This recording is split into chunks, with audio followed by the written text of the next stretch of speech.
Hello, hello, hello. Welcome to yet another mouth-watering clash between our boy Nihal Sarin and Anish Giri.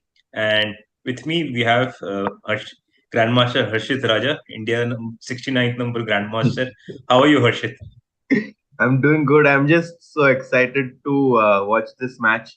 Nihal played amazing chess yesterday, and it was very topsy turvy in the time pressure, but he managed to come out on top. And today he's playing again a very formidable opponent in the form of Anish Giri, who also managed to win a close game against Timur. What are your predictions for this exciting match? I think it's going to be a tough match for I think both of them. It's going to be a very close match, and I don't see anybody as running away with it. Mhm. Maybe if Nihal can get a win quickly, then maybe he's the one who can run away with it. But I don't really see Anish, like destroying Nihal in this format. So yeah, I feel the onus would be on I guess on Anish because Mhm. we all know what Nihal can do in this online format and with such a little time control. Also, like we also saw yesterday, yeah, like the final game where I think he was completely was throughout the game. Like he had no chances. Yeah, but Yeah. just last 1 minute when they started actually playing bullet, Yeah. he was just too good. And also, I think Anish has played a lot of blitz and bullet games against Nihal online, so he actually knows how dangerous he can be. So that might even play like a psychological role. Yeah, for sure. Also, it also plays a psychological role, but also you get used to it, by playing with them in similar format, and so basically they both know, what to expect from each other. Mhm. Uh, but uh, but yeah, still it's going to be an interesting match, and the format is like the same format as quarterfinals. We have 8 games parted into 2 days, and uh, first to score 4.5 points wins the match. And yeah, and if it's 4-4, then we have Armageddon, which Anish managed to win against Taimur yesterday. Yeah. And I actually don't see this match going into Armageddon. I have a feeling that it's going to end in 7 games, Okay, not even 8 games, yeah. not even 8 games. I just think that this match, will have someone just coming out on top, especially with all the nerves coming in. I'm also curious who will get the white pieces today. Uh, yeah, that is a good question. I have no idea. But so Nihal played white in the black in the first match, yeah, and Anish played uh, white, I think, in the first match against Taimur. So probably they'll change the color. Uh-huh.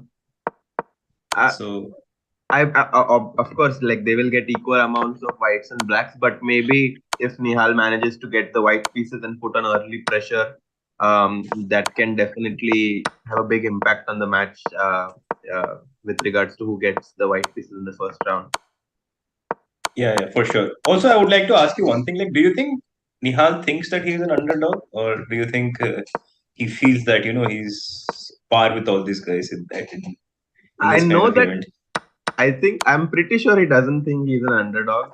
I'm pretty sure that's what he thinks because he's just beaten all these players so many times online, especially in Blitz and Bullet, that he knows that as soon as the time comes below 5 minutes, he's at least not an underdog, if not even um, a favorite in that format. But of course, with a little more time, as I think that as much more time as Anish has, he would be having much more chances against Nihal.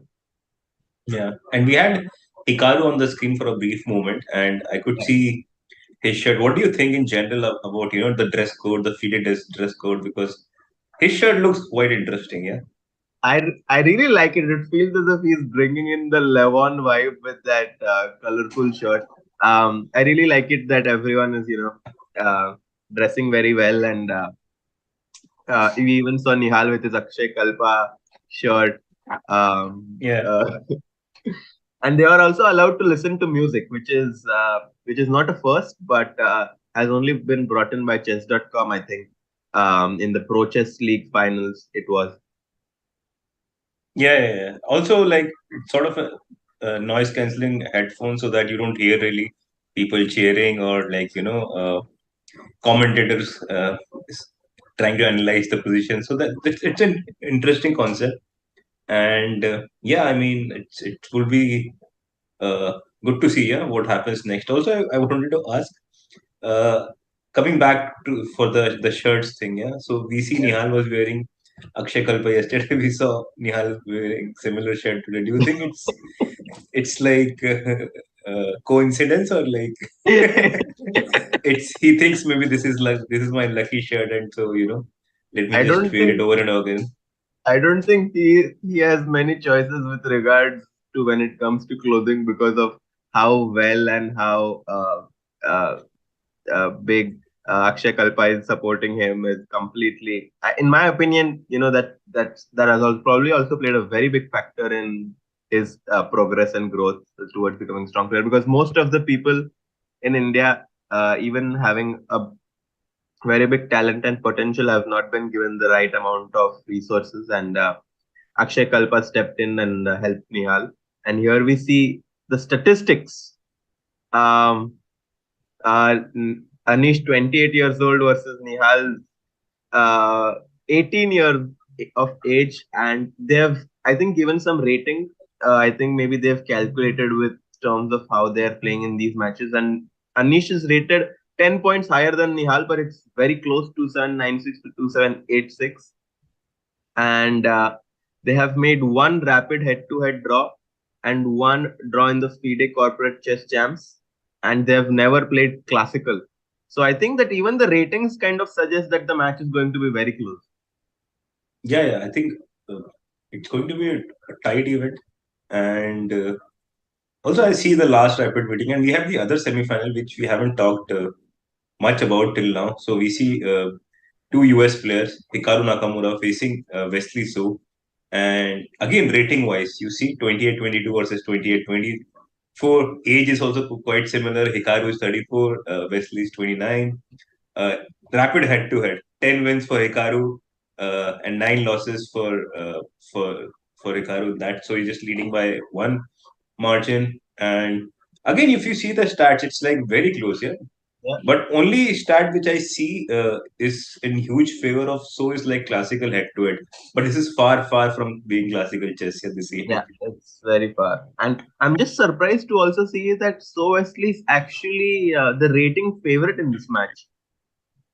Yeah, yeah, yeah. Also, but it's so close. Yeah, it's going to be a good match, and I don't think it will be a match like what they had like in the quarterfinal, both Hikaru and Wesley, where they just cruise through, without really, getting any sweat or anything. Just winning the matches quite comfortably. Although Hikaru had some sort of sweat yesterday when he uh, he lost two games in the beginning. So yeah, it'll be very interesting to see this as well.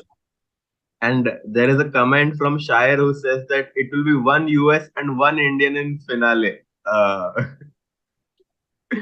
guess he's also Yeah, saying that Anish is our boy Indian.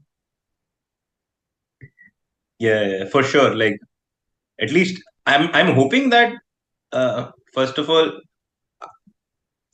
of course, we're a little bit biased towards Nihal, but in general, I'm just hoping that if it's a tight match, if it goes all the way to the eighth game and last 2 minutes, then I think it'll be very interesting to watch it and like you have your money worth For if it sure. happens. And here we again see Nakamura drinking his water or coffee with the fancy shirt Abhijit was mentioning about. Looks super focused here again, knows he has a very formidable opponent to play against today. Yeah, But Hikaru just always seems very confident and comfortable in these online formats. yeah, yeah, yeah. I mean, this is where he thrives on. This is where he feels like, or he's one of the best players in the world, and maybe the best player, online format. And I don't know, like he heard a joke or something somewhere. He's sort of smiling.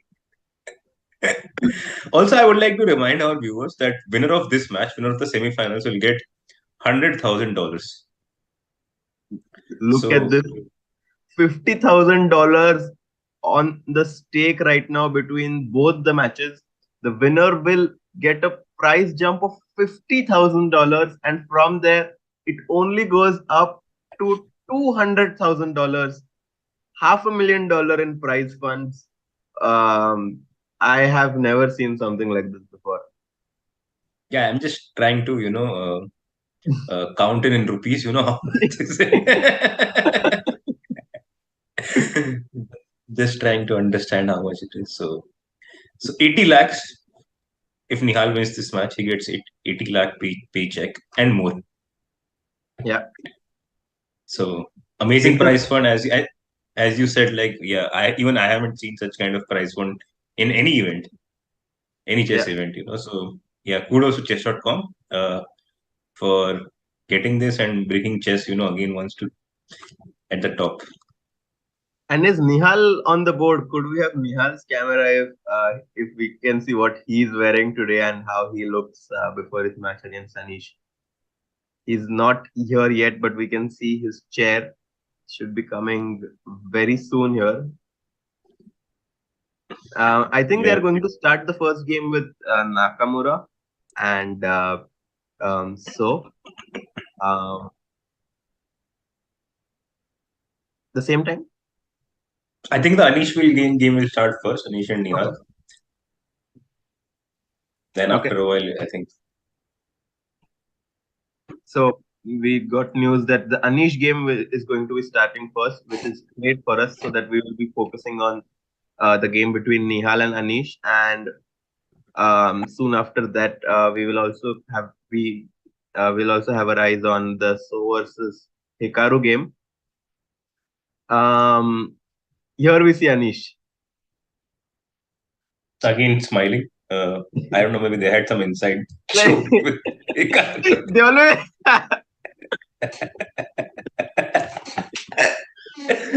This is hilarious. Just आंखों ही looking at आंखों each other में. and just looking at each other and smiling. Yeah. We both made it. What is this? What is going on? I really want to know what is going on. Oh my. And actually, Anish is the only player who is not going to have his opponent facing him, because Nihal is going to be playing from Belgrade, as we saw before. Um, Nakamura and Anish already on their chairs, waiting for the game to start, and they're still making some facial expressions, looking at each other and laughing. I think maybe they have some. I don't know whether they do have some sort of big screen where they see, where they can see them or each other or whatever. And Yeah, maybe whenever one guy is popping up, the other is smiling. The other guy is popping up, the other one is smiling. So, and we haven't seen Wesley, yeah, till now. Like we Wesley haven't hasn't made seen it. Wesley. Um, and now we again see Anish back to being focused. Um, what an amazing setup, actually. If you look at it in Toronto with professional chairs, cameras, headphones, everything looks so neat. There are like million cameras which I can see in the phone frame. Camera to the left, camera to the right. Oh, now we have Oh, Nihal. there we see it. And uh, to our surprise, he's just wearing a normal Sweater. sweatshirt today. Yeah, yeah, yeah. And completely focused before the game. Yeah, Uh, and also he was wearing the same shirt yesterday as I was pointing out earlier. yeah, That both. maybe it is his lucky shirt. Yeah. Do you believe in such things? Do you also repeat your shirts if you win? I actually do. I used to believe a lot in this, and then at some point, I just lost a lot of games with my lucky shot, and I'm like, ऐसा कुछ नहीं होता है.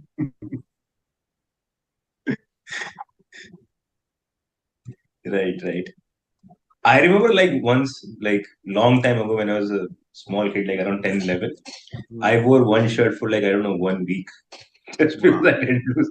And also I didn't lose, but I was feeling bad, like it might be spelling, it might be, not good for my opponent. So I changed it as it is. Like, but I'm still winning with that shirt.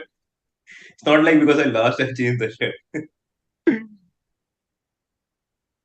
But do you I'm have some sort of routine that, like before the game, I don't know, you put shoelaces of one shoe or you use a particular pen or something, any um, routine?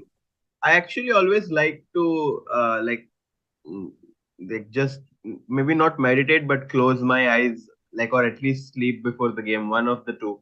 And because I think that if I am on my laptop before the game, it just puts a lot of strain on my eyes and the brain. So I always thought it's a good idea for me to like take some rest and just go completely fresh to the game. What Yeah, about you? also makes a lot of sense what you just said because you're also sort of conserving energy, like Mhm. by not talking, by not looking, just by calming yourself, calming the nerves. So yeah, I try to do the similar thing. I try to sleep or just lie down, just Mhm. close my eyes for a while, maybe take a shower just before the game, Yeah. so it freshen up even your body, your brain. So yeah, just small things, but it's not like it's routine. Like it doesn't happen every day. Yeah. Yeah. Especially when there are two rounds in a day, it's very difficult to have a routine because you just don't have time for anything. Yeah. Basically, just preparing. Basically, just playing, preparing, and that's it. Yes, sleeping. Yeah. And I was actually I saw that, face of discipline and focus in Nihal's eyes as soon as he came in. He is definitely Mhm. in for business here. $50,000 on the line, um, and the games will be starting very soon here. Yeah, games are good. Games have started actually. Games have already started. Maybe we can quickly have it Yeah. on the screen.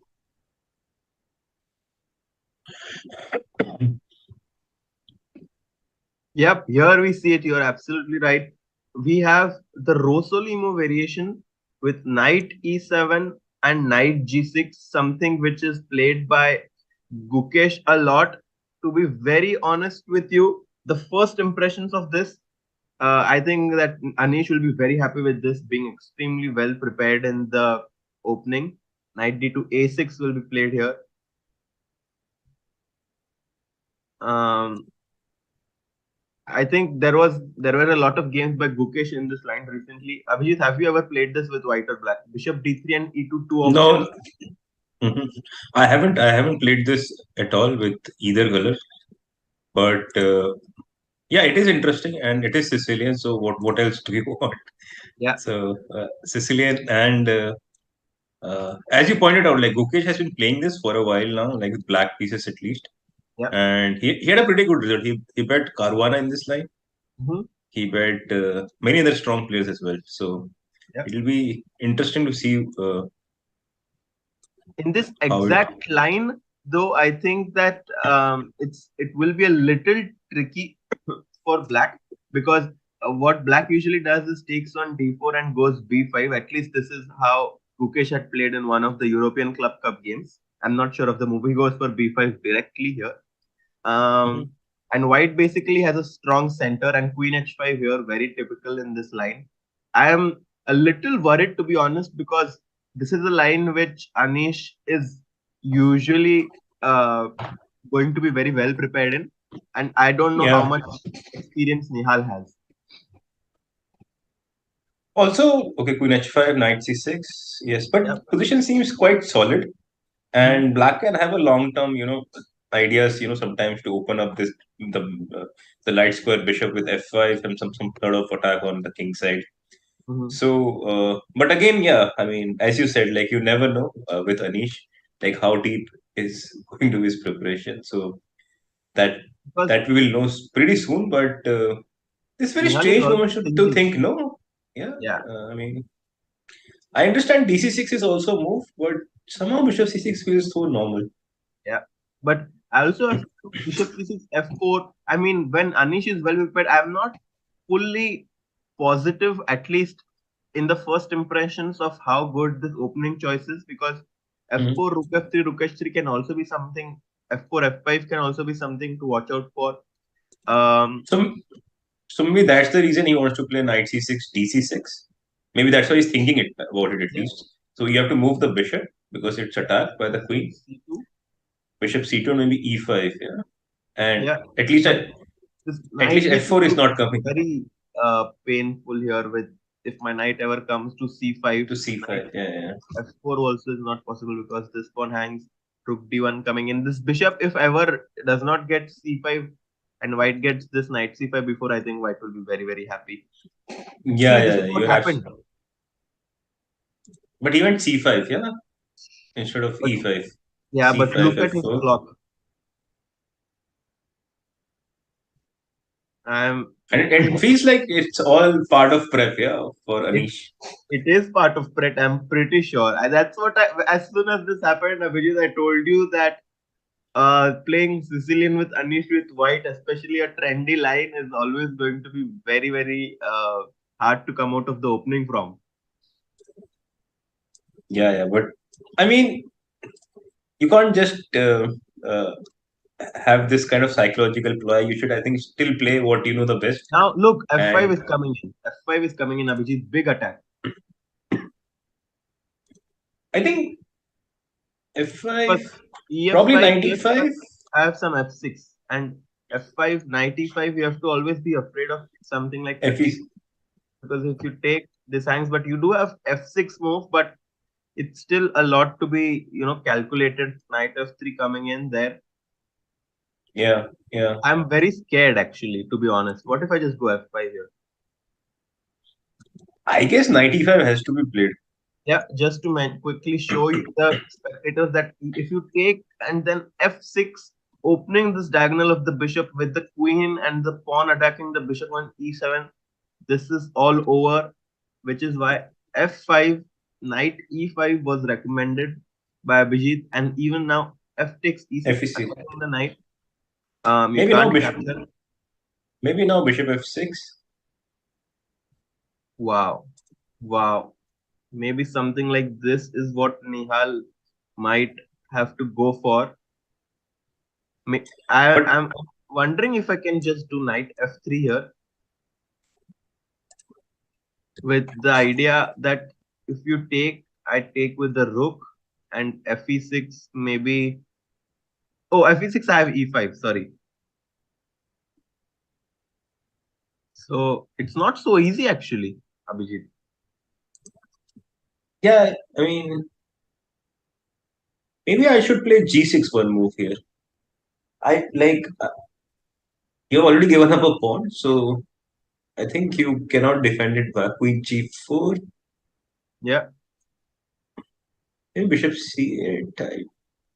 I but it totally doesn't. understand like why you are so skeptical about it. Anybody would be so skeptical about playing this position. So, but I don't know what else can you do here. That's the question. Yeah, what else can you do? F4, C4. Anish is still thinking. Maybe um, he's very surprised because he knows this is definitely not the best move or the move he had prepared.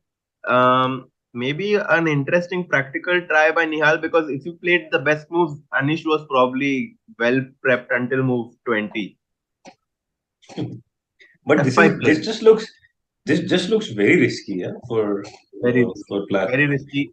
What Nihal knows something seems off.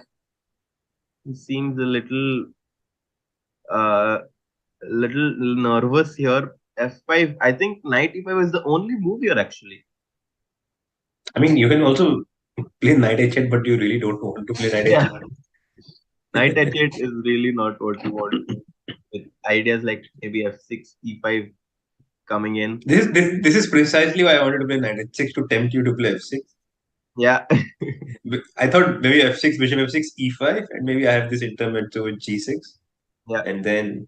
But still, the knight on h8 will be there forever. It's completely. I mean, even with a mistake of mine, I probably have good compensation there, I think. Yeah. But what But else? What else can you do? Knight e5 has to be played, yeah, as EF5, we as I discussed. mentioned, is Like, not possible. yeah, we really don't want to play knight e5. I mean knight h8. So knight e5, and now, yeah, And fe6, if you f6. look, Yeah, you were mentioning. I thought this is just so scary. Like, I don't know what else to do, but I'm just like so scared. Like, this just looks rook f3, rook h3. This just looks very bad. Knight e5 Maybe played, but maybe after knight f3, don't take on f3. Maybe just go. f6 played. Oh, wow. What? No, f6 was played. Yeah. So knight f3, he wants knight d3, I believe. No, maybe knight f3 is just going to ignore it. Maybe play queen c7. Maybe play. I don't know. Uh, can So I hard play to make a queen? move. Yeah, knight f3 was also played. Yeah, Yeah. So maybe natural for queen. white here. Maybe queen c7. Yeah, it's not okay. You're up a pawn, but again, it's not the end of the world, I guess. Like queen c7, you can take on e5, maybe. Can I just try to? Uh, bishop d4, maybe bishop d6. Yeah, trying to hold on somehow here, but definitely, definitely white is uh for choice here. Even something like knight h4 could be an option, but engine doesn't like it. I guess black has some g6 ideas. But if you want to put knight on f5, it's better to do with knight d4 instead of bishop d4, I think. Yeah, that's maybe a better way to approach it with knight But again, coming. it's not over. Like, I don't see a knockout blow because knight on e5, such a strong piece, and you cannot really remove it. And maybe after knight d4, I can probably just play rook e8. So Uh, queen seven here. What other option do I have? Um, what if I start with rook a d1? He played knight maybe f6 you. g6. What is happening? Okay, it's similar concept. You just want to drive the queen back first, but somehow I felt that g6 is a little bit weakening. Also, I don't want white queen to go back to h3 because it also defends the pawn on e6. So you're sort of giving up a move and putting the queen on the better square.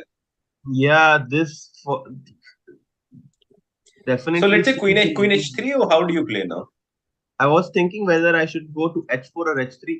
H3 was chosen. Knight d3. He planted his knight on d3 here.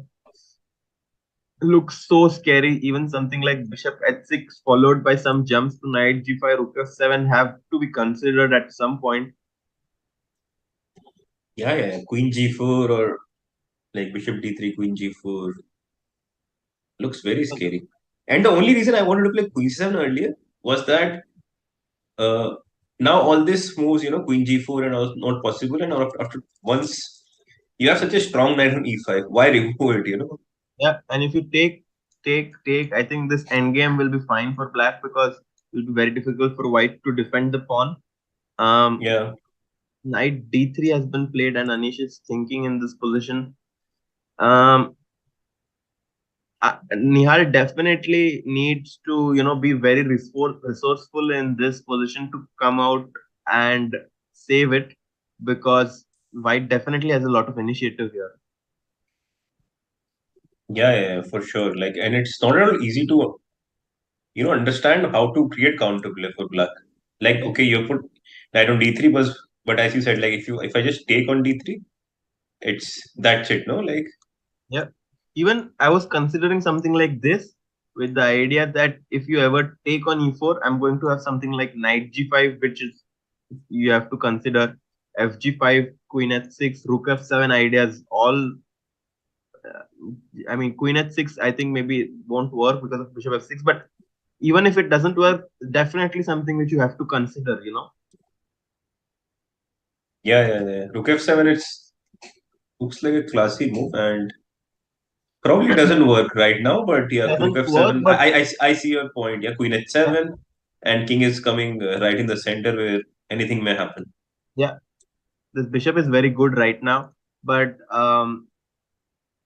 okay, Anish is thinking 9 minutes and ticking here. Yeah, I mean What is the 9 minutes. move for white? Somehow I like this Bishop D3 move. Uh, Bishop D3, CD3, and Queen G4. Can I take with the queen? Also Queen G4 directly in general. I want to set up this Knight H4 knight.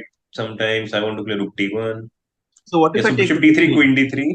Yeah, Queen D3, maybe just Bishop Rook H6. AE1. Maybe just Rook AE1. Uh-huh. If Queen E4, then maybe Bishop H6. Yeah, queen e4 will run into bishop h6. If I don't know if Bishop E4 is possible, but somehow It it looks just feels like just Knight none. Queen might be trapped here with on D3. Yeah, right in the center. yeah. This looks But very again, this dangerous. is yeah, it looks dangerous, but it doesn't feel like it is over. Yeah, I for don't black. think honestly bishop d3 is an easy move to make. You spotted it very well here, but I somehow feel that it's a little difficult to give part with your bishop pair. Uh, let's see if Anish finds this nice idea. Um, what else looks like a normal move I here? mean, Bishop Queen G4 d4. also looked normal to me. Queen G4 with the idea, of course, you have to eliminate the knight first later on, and then play Knight H4 because otherwise Black again goes back to E5 with tempo on Queen on G4. So Queen G4, Knight H4 is in the air. It just depends whether you play Bishop D3 first or play Queen G4, Knight H4 directly. Queen, he just played Queen H3, and so I guess he's just a little hesitant to move his queen again. Even though it very well could be one of the only like one of the best candidate moves here. Actually, Anish is on a deep think here. It's thought for more than 2 minutes, which is a lot in this format. Uh, yeah, it is not easy to figure out what else to do. Like, I only see this plan with Queen G4, Knight H4. Other than that, I don't see what is wrong with Black's position because Black will simply play Queen C7, maybe Bishop C5 at some point, Rook D8, Rook E8, and this Yeah, E6 pawn will fall for sure. yeah. Also, E4 pawn is falling, so okay, I mean, it's Queen not G4 played. clear. Queen G4 Yeah, it played. also makes a lot of sense, yeah, because you want to defend the pawn on E4, which was threatened. So, I mean, honestly, Abhijit, this looks very dangerous for Black. I mean, it has been dangerous for quite a while Yeah, now. But yeah. somehow, the moves for white, it is not so simple. Simple. Let's just put it this way. Hmm. Also, Queen G4 I want to play because H4 H5 is in the air. Yeah, So basically, what white is trying to do is trying to checkmate black. I mean, he cannot yeah. play solidly and just rest on his one pawn advantage. But he's a pawn up, and also Black's king is weak. That cannot be taken. Like even though this pawn might be weak in the future, right now it's definitely a big pain in Black's army because it gives a lot of attacking ideas for White. Queen G4, Nihal is thinking. I don't know how he's going to try to manage to create some counterplay here. Probably Queen C7. If black goes Queen C7, maybe he wants to take now on D3. Yeah, Yeah, so I that I you think have he to. definitely would just take now, Yeah, put the bishop on d4, attack this pawn, e5 ideas, knight h4 ideas. yeah, E5 yeah. I don't think actually white would ever want because of f5. So I guess just knight h4, knight f5 or some attack would be Also now like the D3 pawn becomes really yeah. weak and not very easy to defend once you put your bishop on Bishop D4 and which c5 played. Bishop to c5 played. yeah bishop C5 was another move which I was considering, but it just looked a So bit if too I risky to take me. take rook, 94, yeah, yeah, or rook start, D1 maybe I don't know. Uh, yeah, but maybe, I feel queen not even queen E7 anyway. That's what black wants to put his queen to yeah. E7. So why? Mhm. Yeah, so knight D4 and yeah now all kind of E5 moves are coming because Yeah, of bishop yeah. G6 ideas. This was actually played as we talk. Knight d4 played. Hmm. Queen e7 looks very normal here. Um, And now we again have to think about knight f5 ideas also. yeah, So, firstly, what does black want? To understand such kind of positions, you always have to ask what does your opponent want. yeah. As you pointed out, maybe you want black wants to play rook e8, maybe eliminate this pawn on e6. Mhm. And can we do in the meantime something else towards blacking? Maybe h4, h5 is a move Yeah. again. Uh, Even some. but Hmm. mhm. Another queen move. Yeah, I guess that would be too much. I was thinking to knight e6 and e5 to put some pressure. Hmm. But Hmm. you will have ideas like g5. But g5, there is tactic, yeah? Queen h7 and bishop h7. Uh, g5 we have queen h7. So how do you? Um, Probably knight d4 first and then see what happens. yeah, And just maybe knight go queen d4 d8, and queen d8, queen d8 yeah. or something. Even I guess Ah, no, queen no, d7 no. is possible. Yeah, queen d8, I sort of blundered that d4. I'm not really attacking Yeah, d4 yeah, pawn. no. Just king d7 I guess might even be safe. Yeah, yeah, yeah. So, Anyways, knight d4 Nihal is thinking here, mhm. but I guess queen e7 is just a move which has been asked to be played. Um, Yeah, that's why I didn't like bishop c5 so much because how do so you maybe he continue wants after that? this. Maybe he wants to go queen c7, queen e5, try to centralize his queen, but also But then queen ideas like e5 can be kicked with rook f5 immediately. Yeah, yeah. so not really sure. But what to do? I feel as if you have to do either this or this. Because e5 is a big threat. E5, fe5, Yeah, bishop e5, g6 bishop can g6 is surely a just threat now. feels. Yeah, so something you have to play so that after bishop g6 you have this queen g7 kind of ideas to cover up your So king. just to mention that if you go a move like this, e5, f5 won't possible because your king is pinned, and f5 will run into bishop g6, h6, queen g6, king h8, and I guess there are many moves here. Knight f5 is one of them. Rook f7 is another one. Maybe this is very good, Yeah. just very Also, scary. by the way, your move queen e7 was played in the game. Oh, and b4. Wow, This was I did not expect that b4 move. wow, what is that? I mean, the more you see it, like you More feel you like like okay, it? it is a nice move. Yeah, yeah, yeah. Yeah, Because also now you put pressure on the knight. Knight doesn't have too many squares. You and the have to whole take. point being that Yeah, bishop c8 might even, one might even maybe consider 96. bishop a6. Yeah, but maybe you can start with 96 and oh, what am I talking about? No, just For rook some a6 reason, very yeah, dangerous yeah, line. yeah. And rook 96. f7, knight g5 just completely crushing the through. Total domination. This b4 is a very, very, uh, innovative and creative idea by Anish. So do you play CB3 or do you play knight D3 here? Because what else can you do? There are Knight not d3 aren't just that looks many. very sad to play with. But the whole thing looks very sad, no? Oh, Oh, CB3 AB3 was played, yeah. yeah, cb3, av3. But now what? Like, just And don't now see a move. b4 is coming. And Nihal is under 3 minutes. This is really a tough position for Nihal here. Bishop c8 played, but doesn't that run into b4? Doesn't that just very well run into b4? I think all the moves run into something here. This is just B4. I think his idea is to bishop play bishop E6, yeah. f6. But now there is knight f5, which he might have missed. Or Knight F5 you can just take, I guess. Or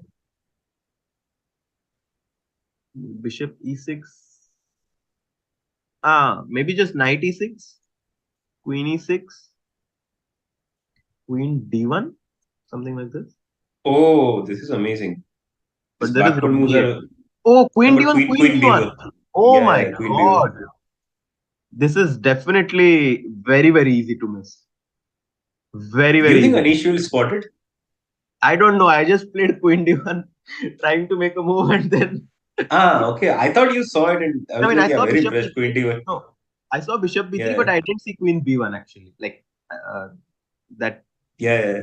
You know the previous line when I wanted to take on E6 first, then play Bishop B3, and I somehow forgot that pawn on A2 has been moved. Yeah, Yeah, there is no pawn on Bishop is A2. not so. Bishop is not for it, so that's why Queen D1. You want to play Bishop B3.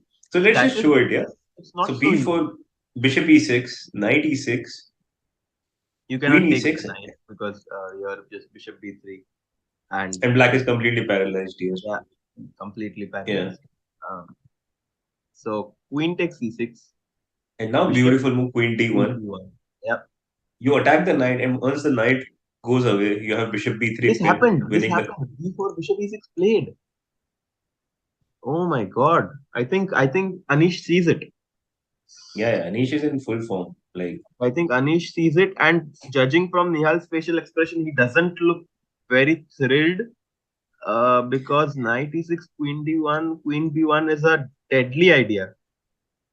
If you move but the you knight, know, yeah, this is a very good idea, Queen D1, and then pinning the queen with Bishop B3. But just come back for a moment. Like, if is knight E6, knight E6 over? Like Bishop that's B3, true. Rook That E8, might be something which he has to go for. Bishop e6, Bishop and now Nihal is thinking. Nihal is thinking. No, sorry. Anish Anish has is not thinking. yet taken. So knight e6, knight e6, bishop b3, rook f e8. I guess this is what he has to go for indeed. How does white actually continue the attack though? Harshit, by the way, I have another idea. Like, after Bishop E6, can I simply go Queen D1? Like, and just wait one move. Oh, wow. That Like is, the same idea, but probably a little bit yeah, finer. this is a very nice execution because now if the knight moves, you take on e6 with the idea of bishop b3, and there is no way for black to save the piece. And if Anish finds it, it's going to be a huge problem for Nihal. Nihal, with his hands on his face, I don't know if he sees this queen d1 idea, but oof, that will just be, in Maybe my Queen opinion, D1, yeah, Bishop C4, and still try to play, but of course it looks very bad. bc5, BC5, Bishop F1. f1, maybe even throw in and check, or Yeah, even check, maybe King H8. Doesn't matter. I think you can throw it whenever you want. Maybe I King think F1 is king the move. f1. Yeah, king Yeah, f1. yeah, yeah.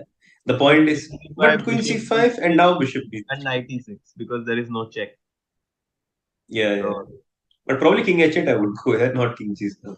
but it's the same, right? At least I'm not losing the Queen. Yeah, sure. Yeah. And even now, So, actually, definitely black has good compensation. I mean, really? practical. I I mean, think Black is lost. yeah, I mean, but it, it's not like completely lost. I think like Nihal did save something similar. I mean, if he gets just something like f5 and some, of course, I might think King G1 might be a very strong move here. Yeah. Anyway, um, uh, going back to the game, 1 minute and 50 seconds on the clock here. 1 minute and 50 seconds Has on the he? clock, and I think he Queen has D1. played Queen D1. That is, and Bishop F1, King F1, all has been seen. Oh wow. All has been We seen. are we are very accurate today. We are doing very well today with our calculation. I guess Queen C5 has to be played. Um, because if you allow C6, that looks very, very dangerous. But I do actually see some positions where black can get some counter player, Abhijit, if black ever attacks this pawn on C3, B4, and of course it's very concrete because white always has these ideas, but it's definitely not lost yet. I mean, it's not lost, but it's very close. Yeah. Yeah, it, And King F1 was probably the key move. Yeah. King To F1 was a beautiful move here because Queen F1 pins the knight on G1 so that you don't have this idea of knight E6. And the pawn on C3 is also weak. King F1 unpinning that knight. And the idea of knight E6 will be Very strong here. Nihal, 2 minutes on his clock, thinking the clock is ticking down, which might be a good sign for him trying to, play for some tricks as the clock is ticking down. But I just don't see a trick. Yeah, and I think the best he could do is like probably go into that face down position and hope for the best. That that Anish slips up somewhere. F5 played. F5. What is F5? I have no idea. E takes F5. This looks very, very surprising. E takes F5. Maybe he wants to take Queen C5 now with the idea that Bishop B3, King H8, Uh, Knight E6 now runs into Rook F5 or Queen F5. Very yeah. peculiar way to try to complicate things. 1 minute 20 seconds on the clock and ticking, but uh, what does Can White I Bishop play? F3 Can I 96? play 96 Oh, or oh. 96 directly or Yeah, Bishop B3 90? yeah. What has happened? What has happened? Bishop E3 King H8 96 and Abhijit. Unfortunately, this does look like Nihal might be GG. Yeah. going down in the first game here Yeah. because Rook F6, Queen D4 is a deadly pin. Even though I sacrifice a pawn after King to G1, you absolutely have no way to prevent Rook to F1 and protect your Rook on F6. I think this is just Um, gone. Yeah. Like now, Queen D4 is coming in, and now uh, I don't even see how Black can make 3-4 I like move knight FE4. C4. I guess that's the only way to try to continue the game. I don't even know Yeah, if FE4, King G1, but then yeah, you what? The don't even same have to thing. take on F8. Yeah, that's the Yeah. funny. You can just go King G1, Maybe Rook D8. Yeah. Yes. Rook to D8 here. Yeah, this might be the only way for Nihal to somehow try and But defend this. probably you don't Even have to now, I take the don't have exchange. to Yeah. take Queen E1, right? Yeah. Yeah. Maybe the Um, other rook. Maybe the other rook I should come King H8 with 96, 96. 30 seconds on the clock. 30 seconds on the clock here. Um, Yeah. has to try to find some trick. Anish knows he's completely winning here. Nihal with that sigh kind of showing that he realizes he goes for Rook A8. Goes for Rook A8. I like this move. Queen to E1. Yeah. Queen even is very calm move. Like you can take whichever rook you want in the on the next move as well. It's not running Actually, away. you can just take because after Rook D8. No, first FE4 check, search it. Oh, FE4 check, then knight F7. double check. Yeah, So he took. Yeah, yeah, yeah, it's anything is possible. Like yeah. And I mean, it's still 30 seconds on the clock. Still 30 seconds on the clock. So Nihal should not give in yet because with 5 seconds, 10 seconds on the clock, anything can happen. but he's just down a piece, yeah. That's I true. don't know what can happen. Like for example, Bishop D5 and next move Queen D4 is coming in, yeah. Yeah, that's very that's. But now Queen C5. Wow, he's trying to fight, guys. Queen F3. I don't think Nihal is giving it yet. Rook F8, maybe, or some trick. Come on, Nihal. It's not over yet. It's not over yet, Abhijit. Queen D6, amazing idea. Let's go. Trick him. Oh, the I don't understand the idea though. If I just go King G1, Um, I don't too, but both one important thing is both are F4. under 10 seconds. So So F4 Rook 10. F4. This is like what do you call this? Ultra bullet or what is it Queen called? E5. 10 and Something. Queen E5. Rook F1. Okay, Don't no okay. F4 King. Oh, what is happening now? Queen F6 is Rook C8. Nice, nice, nice. Queen F6. 2, 1. No. Oh, 1 second on the clock.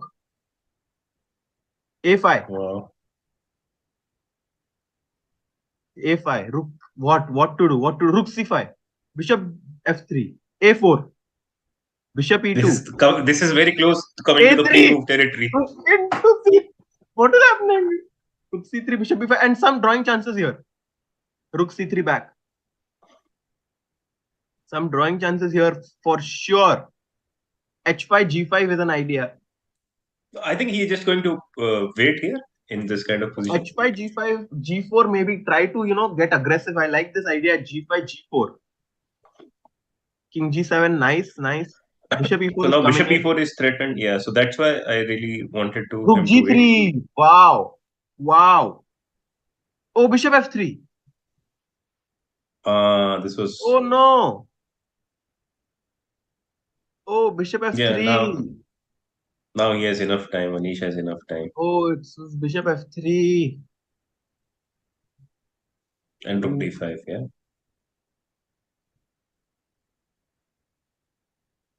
Yeah, some trick here. Rook D5, take, take. G4, Bishop E6, check.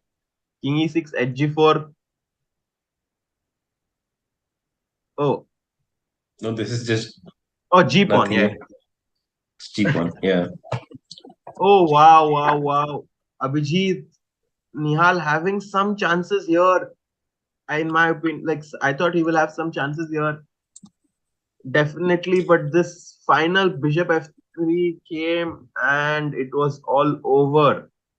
Yeah. Somehow I didn't like this move h5 because now after bishop e4, it's But g6 is always difficult to but protect. what if you go Rook E3 and like just try to defend it? Yeah, I can always play bishop f3, try to bring my king to g3 f4, and then play bishop e4. And that's why Yeah, when the pawn is on h7, but it's not only easy how to defend. I didn't. It was very hard for him to defend it because Yeah, uh, uh, Anish kind of forced him to do this. Not sure maybe. what, Yeah, not sure what exactly, but yeah, I mean, it's supposed to be lost anyway. But if you can, keep the pawn on h7, but yeah, Anish did it quite nicely. Maybe king h8 there after what rook if it a7. was G5? Yeah, maybe just try to do something like this. g5, I can give a check and take on g5. Yeah, Yeah, that is true. I don't think that the pawn being here would help. Rook yeah, A5, just actually, Rook mm. C2 just takes is also completely winning. Tough, tough game. He definitely tried to, get some counterplay there with seconds on the clock, but Anish too quick, too good, showing that he is also able to make moves under 10 seconds on the clock here. This has to be a little painful here, suffering the first loss, Nihal. Yeah, for sure. Like, but if you see throughout the game, it was very consistent. Like, he was always a better player. Anish was always a better player. He always had a pretty good position throughout the game, and he never let it slip. I mean, once he had the advantage, he managed to consolidate it and sort And of we have win no quite no comfortably. no time to stop as we have Hikaru Nakamura versus Wesley So here. And Wesley So slightly better here with the pawn on A4 being weak. Queen trying to infiltrate. Queen G3 has been played. And again, it's a 2 minute game. Yeah, now. It's a 2 minute game, but this time I think the difference between Nakamura and Wesley So under 1 minute is going to be bigger than Nihal versus Anish. Because the position is also quite even. So Yeah, but I don't ever see Wesley So you know having any problems here and getting into danger because he just has everything under control. maybe something like king f1 and knight c. He wants to play knight c4 next. Knight And okay, c4. knight c4, knight e4 was coming, so that's why Oh, they made a they draw. they They made a draw. Um, Tough game. It was a Royal Lopez opening. maybe we can take it from the top. Yeah, yeah. Yeah, let's take it from the very beginning. Knight f6, Berlin variation. D5, A5, Knight I think D8. this line was played by Hikaru himself with black pieces against Timur and candidates. Yeah. And basically, the So point of this is that the knight is not so well placed here with the pawn on c3, so they try to regroup it to a better square like f8 g6 or f8 e6. Um, yeah. and now queen takes c5 because knight takes c5, the pawn on e5. was hanging, and even though the pawn on e4 was hanging, it was always under the pin. So queen c5, queen e7, bishop c6. Back. What an amazing idea! Bishop c6, provoking to b5 force it and going back. and getting this important square of c5 for the knight. Yeah, amazing idea by Wesley playing very high class chess. I Knight, think Wesley is slightly better here. I don't know how much though, but yeah, knight I, into a4 I think was knight possible, e5. but just knight a5, queen c5, and the king moves, and this was the trick of Nakamura. So takes on b3 here. No, Knight I like this e3. position for black. Yeah, It's just that I think if black can keep some tension, then probably he can make some inroads. And yeah, black was this is definitely for actually sure. quite good. Yeah, Yeah, this is definitely it was black quite was struggling here. Maybe rook g6 also. Okay, h4 also is decent. Uh, yeah, somehow king e7 is strange, but okay, it's hard to suggest here. the f pawn here. The knight runs into knight f5. Maybe Yeah, that's this why I was didn't like this king e7 ideas. Yeah, still possible, I guess, because queen g2, two is a big threat. king But f8 again, maybe. you get similar position. Yeah, like That is just king fun. That's fun. f1. King f1. What is going on? King f1. Oh wow. Wow, engine really does not like it for black. I guess rook d1 Takes in push. g6. Takes in g6. Takes in Oh, g6. g6. Knight is Oh, trapped. yeah. Nice spot. Maybe something was it was possible to play something like this knight Yeah, b5 but running. in general, I didn't like this maneuver with king f8, king e7 because it's not really doing anything on e7. It's Mhm. basically, giving white some opportunity to give you checks.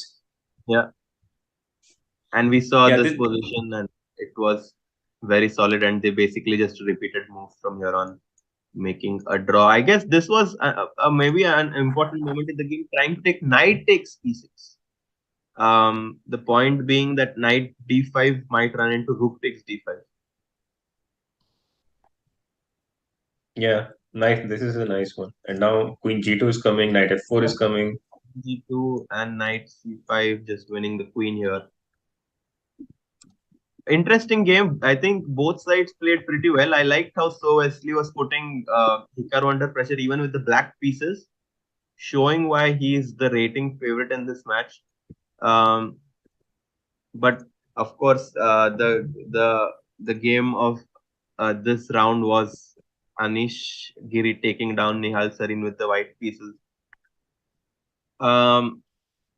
It was a fighting game, I think, but uh, Nihal just got caught in the opening and struggled to find his way.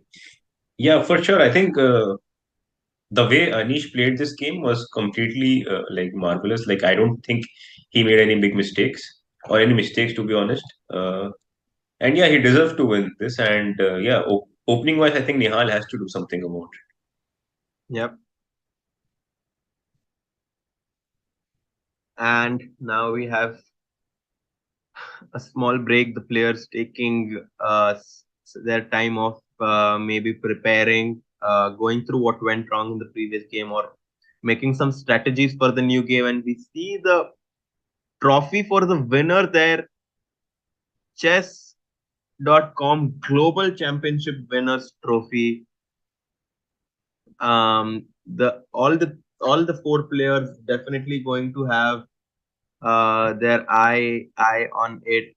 Um, and the result now is that Hikaru Nakamura and Wesley So have drawn their game half and half point.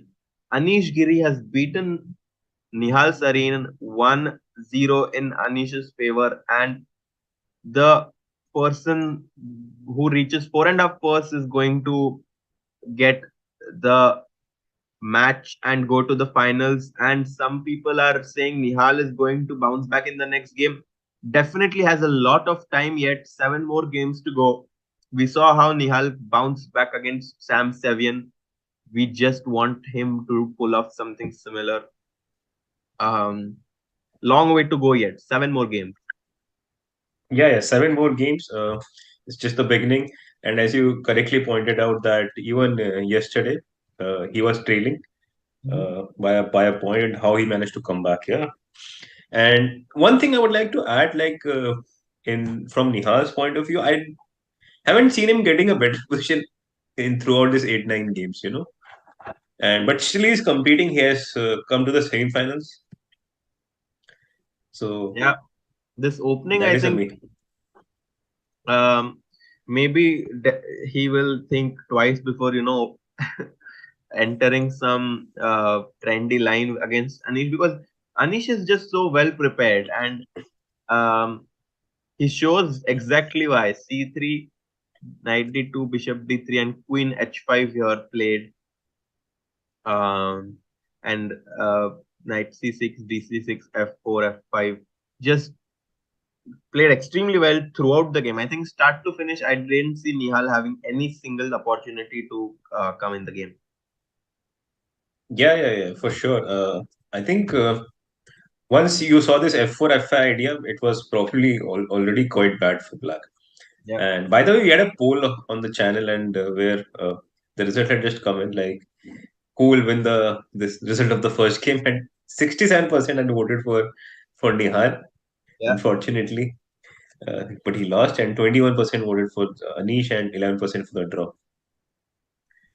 So I think Nihal will come back. And do you think he'll come back straight away on the next game, or what is the prediction in general for both the matches? I actually have a feeling that there will be very few draws in this game. I Okay. just think that I honestly think that Nihal will win the next game simply because based on their styles. I have a feeling that they have very I don't like it's very easy to think that they have similar styles because they are both very solid. But I have a Hmm. feeling that they actually have very different styles because Nihal is someone who just wants to usually get a game out of the opening, whereas Anish is someone who wants to put his opponent under pressure right from the opening. Um, and even though it's as if Anish is extremely good in end games and stuff. Of course, I mean, when you are over 2650, 2700, you are usually good at every single thing. But I have a feeling that this match is going to produce uh, a lot of victories and losses. When people say that Anish has a very solid style, I strongly disagree with it. Anish style is not very solid, but his results are solid for some Yeah. reason. Like he makes a lot of draw, not because of his style. He plays Yeah. all the sharp lines. He plays e4. He plays the knight off with black pieces, and it's just, I would say, a coincidence where like it just happens to be a draw.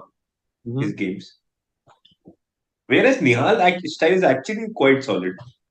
Yeah. Like I wouldn't say he's very aggressive or something. His openings are not very aggressive. He's more like sort of he builds up his position slowly and then goes for the king. Yeah. And I'm sure he must be thinking what opening to play. What are your opening predictions, chat? Nihal Sarin is going to be playing with the white pieces here. Will he go for one e4 or one d4? What do you think, Abhijit? Do you think London will be there again or not?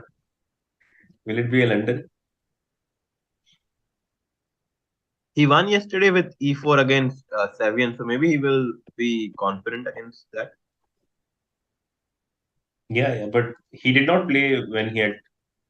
Okay. Even in the last game, He which played no he in had the game where he had to bounce back. He played the mhm, Scotch, I think. some sort of scotches, is 90 to 1. Yeah, the knight d2 rare line. And then he played an amazing game. This knight a5 move, if you guys remember, was an amazing move, also spotted by Abhijit, and giving white a big advantage, and then smoothly converting his game thereafter. Um, we see d4, e4. Some players saying London. Um, Nihal will play e4. Um, yeah. I actually think that he might go for d4, simply based on how Anish is well prepared in one e4. For Abhijit, imagine you are playing against Anish Giri and you play Mhm, one e4 and your opponent is mhm. going to play the Berlin. What are you supposed to do? Uh, I mean, there are many options which you can play, which is we already saw yesterday. Yeah, Nihal choosing this coach system. yeah. Then there is, of course, this Italian, which Anish himself Made a course has on it. written a course, made a course on Yeah. it. So, uh, but Italian is one of the openings which can be played with both the colors because it is so full of life. And basically, it's sort of when there are all the pieces on the board, anything is possible, you know. Yeah. And So also, Italian can, it would be funny if Nihal actually goes for the Italian from the white side and, entering the territory of Anish and challenging him there would be a very nice way to, start things off. yeah, yeah, for sure. And what do you think in the other match, the opening would be E4 or D4? It's Wesley is white. I think that they have actually made a lot of these Berlin draws, so I don't think that So Wesley will go for E4. That the Queen's Gambit declined is something what So Wesley might be trying to target. And now we see the images, the pictures of the playing hall where how many cameras can you count, guys, in this picture? That is a very good question.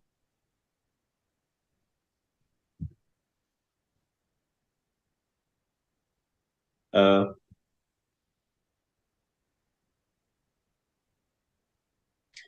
so I think it's. Oh, when do you think the games are going to begin? I think that it's just going to be a few more minutes, and then we're going to see Nihal versus Anish starting off the match first, followed by Hikaru and So.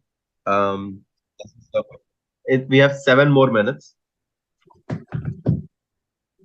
Okay. before Anish versus Nihal starts.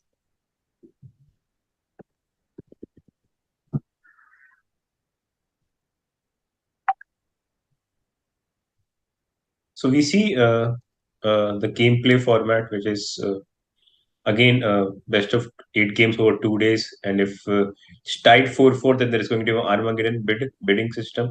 And Harshit, what do you think about this Armageddon bidding thing? I think it's a good idea because it's kind of fair because I think that if it's just 15 minutes versus 12 minutes or 13 minutes, Black just has a very big advantage uh, with draw odds and with 7 or 8. I mean, it's basically like how low are you willing to go just to get the black pieces? And we saw Anand, I think, going down to as low as 7 minutes on the clock. So um, Yeah. that being said, guys, we are going to be waiting for just a couple of more minutes until Nihal and Anish's game will start. We'll take a quick refreshment break and we'll be right back to jump into that action. See you guys.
The Speed Chess Championship is back and bigger than ever. Okay, threatening 96, and he won 96. Hikaru blundered it. He had to take the pawn on d7. The 2022 Speed Chess Championship features the most exciting lineup in SCC history and over $100,000 in prizes.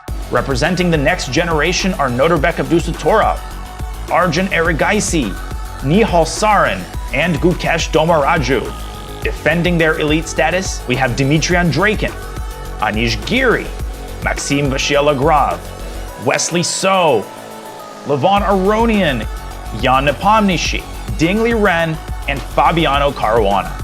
Headlining this incredible field are the reigning world chess champion Magnus Carlsen and the reigning speed chess champion Hikaru Nakamura. These 14 combatants will be joined by 2 qualifiers. Oh my god, 96! 86. Oh my goodness, he missed it. The Speed Chess Championship 2022 begins November 21st. Fasten your speed belts.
Hello, hello, hello. We have a lift off here, and it's a very interesting position. I think the Nihal managed to choose some line which is not very known, but still keeps all the pieces on the board. Very symmetrical position, some sort of Grunfeld, some sort of double fianchetto by Anish, and yeah, H3 is one of the most just keeps attention, and so basically in this position, whoever tries to clarify the situation in the center, let's say if black takes on d4, then we take with the bishop. And if black takes on c4, we take with the knight. But whereas if white tries to clarify the situation with cd5, then after 95, I think it's black who has the upper hand. So basically, it's the person who clarifies the situation first loses the upper hand. And yeah, Anish seems to be a lot of focus right now. Not at all, not even flinching, or maybe we cannot see from this angle, but not even flinching at all. And yeah, I think this is a opening which is very good. It suits Nihal's style. It promises a long game, and it doesn't have any forcing nature, so that Anish cannot really go for some forcing lines. So I would say very interesting choice by Nihal.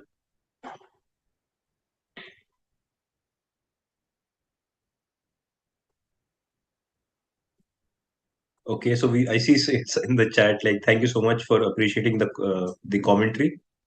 And yeah, like all the youngsters, all the kids are reasonably strong. Like all of them are super strong, and they have their own sets of skill where somebody is stronger in the rapid, somebody is stronger in the blitz, somebody is stronger in the classical. But all of them are super strong. All Gukesh, Prag, Nihal, of course, Arjun. And yeah, surprisingly, Anish goes for this setup where he sort of clarifies the situation. And now I think if anybody's better, it's Nihal. But although it's not like clearly better, but I feel it'll be much more easier for him to play this position than Black. So knight e4 was played. Hmm, I think bishop f3 can be. We can think about bishop f3 here, pinning the bishop. Uh, let's see what Nihal does because I don't see any other move except bishop f3 for white here. Nihal is really thinking about it. Feels like bishop f3 to me. I mean, what else can you do? Black simply wants to play knight dc5 in general and try to kick the knight with e5 sometimes. So bishop f3, knight f6 has happened. And now somehow we can start doing our thing with probably rook c2 is a move or queen e2, rook f d1 is another move. Rook c2, my idea was to play maybe queen a1 or queen Okay. b1 and then play rook d1 or rook c1, something like this. Try to put as much pressure on the c5. I also like this queenie to rook d1, just simple, bringing all the pieces into the action. Yeah, queen e2 is also a reasonable move, I agree. But I actually have a feeling that these kind of positions which look seemingly very equalish can mhm. very quickly turn out to be very dangerous.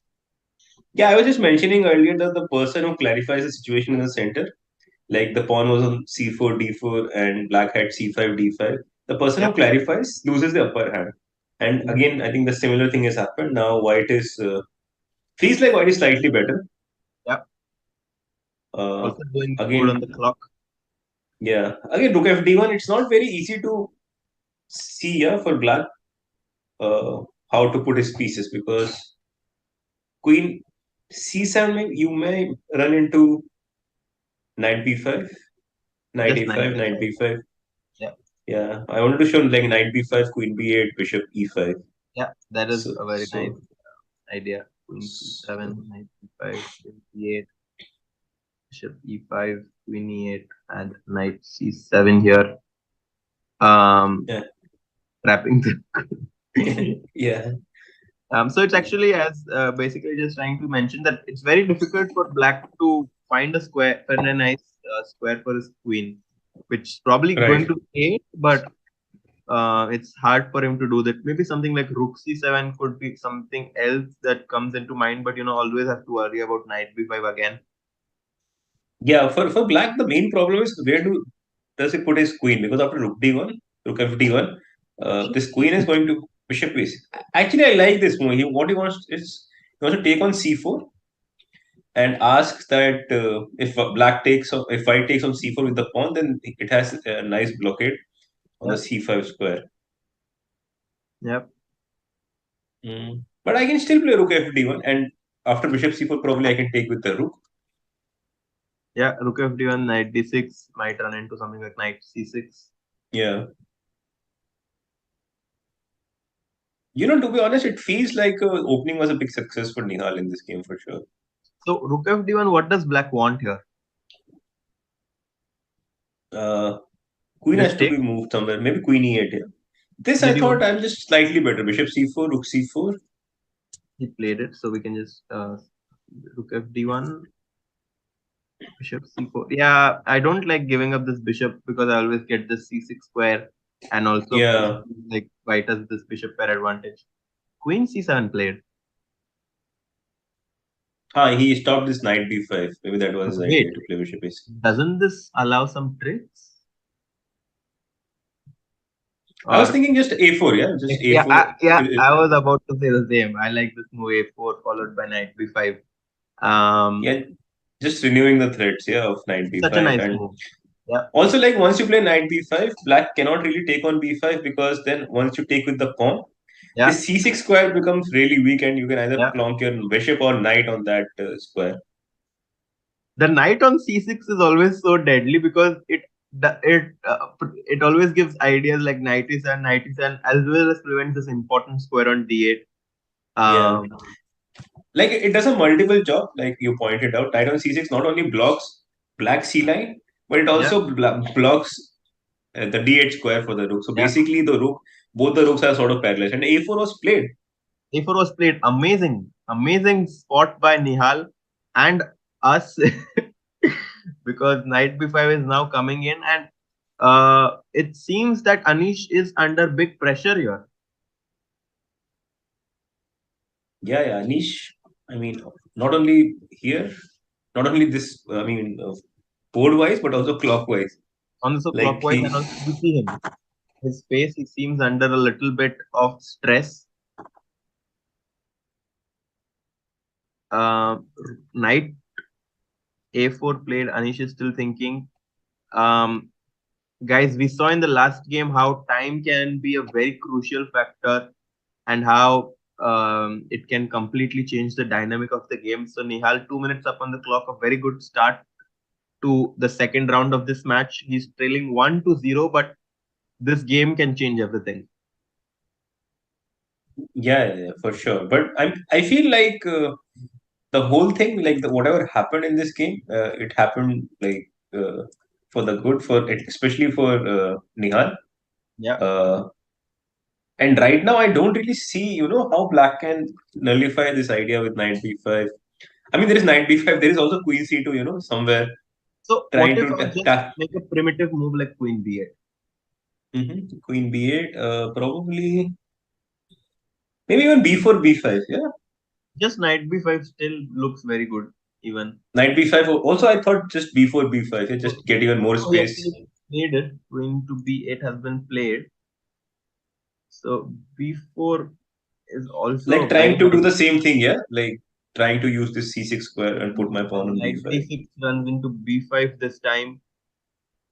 Bishop No, this b7 and is we get this is game over. I think. Yeah, knight. this is yeah, knight d6, Probably knight knight c6. Knight c6. Yeah, yeah, bishop you get a c6. passer on c6 also. You can I just mean, it's take up to you. You both yeah, bc6, bishop c6 is like yeah. so good. Both options look very tempting. Even knight d6 look extremely promising because you have to if you have to take with the pawn, then this is just very sad. Also, Uh, rook c1, you could think about knight b7 also. I'm not yeah, sure if that that works or is not, but you can. definitely something to consider as well. Many options. Knight b5 was in actually the move chosen by Nihal. Although I really like this idea of yours b4 to b5, this still looks very dangerous for black. After bishop e5, black has to put his queen under the fire of this h1 a8 diagonal of the bishop. Yeah, this I just feel like this is tremendous for white, and kudos to Nihal, for this opening choice. Like it was very slow opening, but Yeah. you Now Anish like you cannot. feel, yeah, he has to, like, he cannot force things basically, Yeah. and when you are leading the match, you somehow wants to clarify situation, and that's why he also went with DC4. He clarified the situation in the center also, because somehow it is easier, that way. I really like how he's, gotten a slight advantage from a seemingly very dry opening. But I like it because he's not forcing things, and Anish has. We are kind of getting out of the opening preparation of Anish and just trying to get a game, as I was mentioning, is what really Nihal likes to do. And now already it's 3.5 minutes up on the clock. Bishop e5 seems to be the threat here. Even rook d4 maybe in future coming in after bishop e5. Many moves, yeah, many moves for white.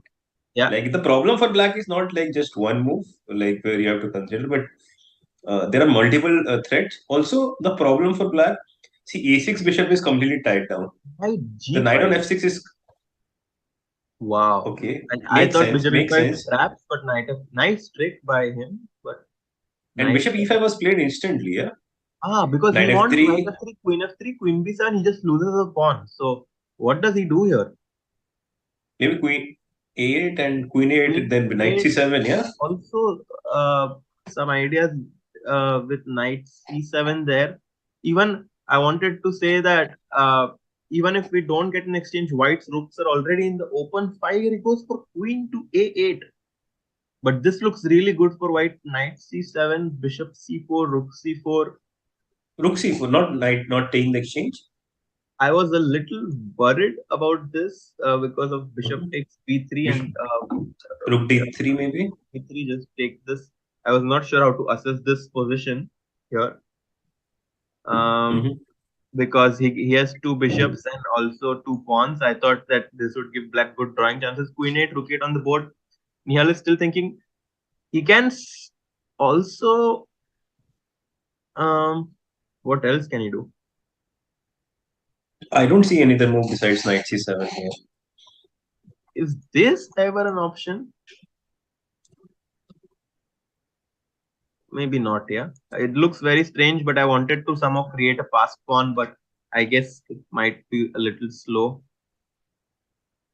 So I just want to somehow. I mean, if my rook was on c7, I'm very happy right now. So Maybe I have a move maybe because of that. Maybe knight ca3.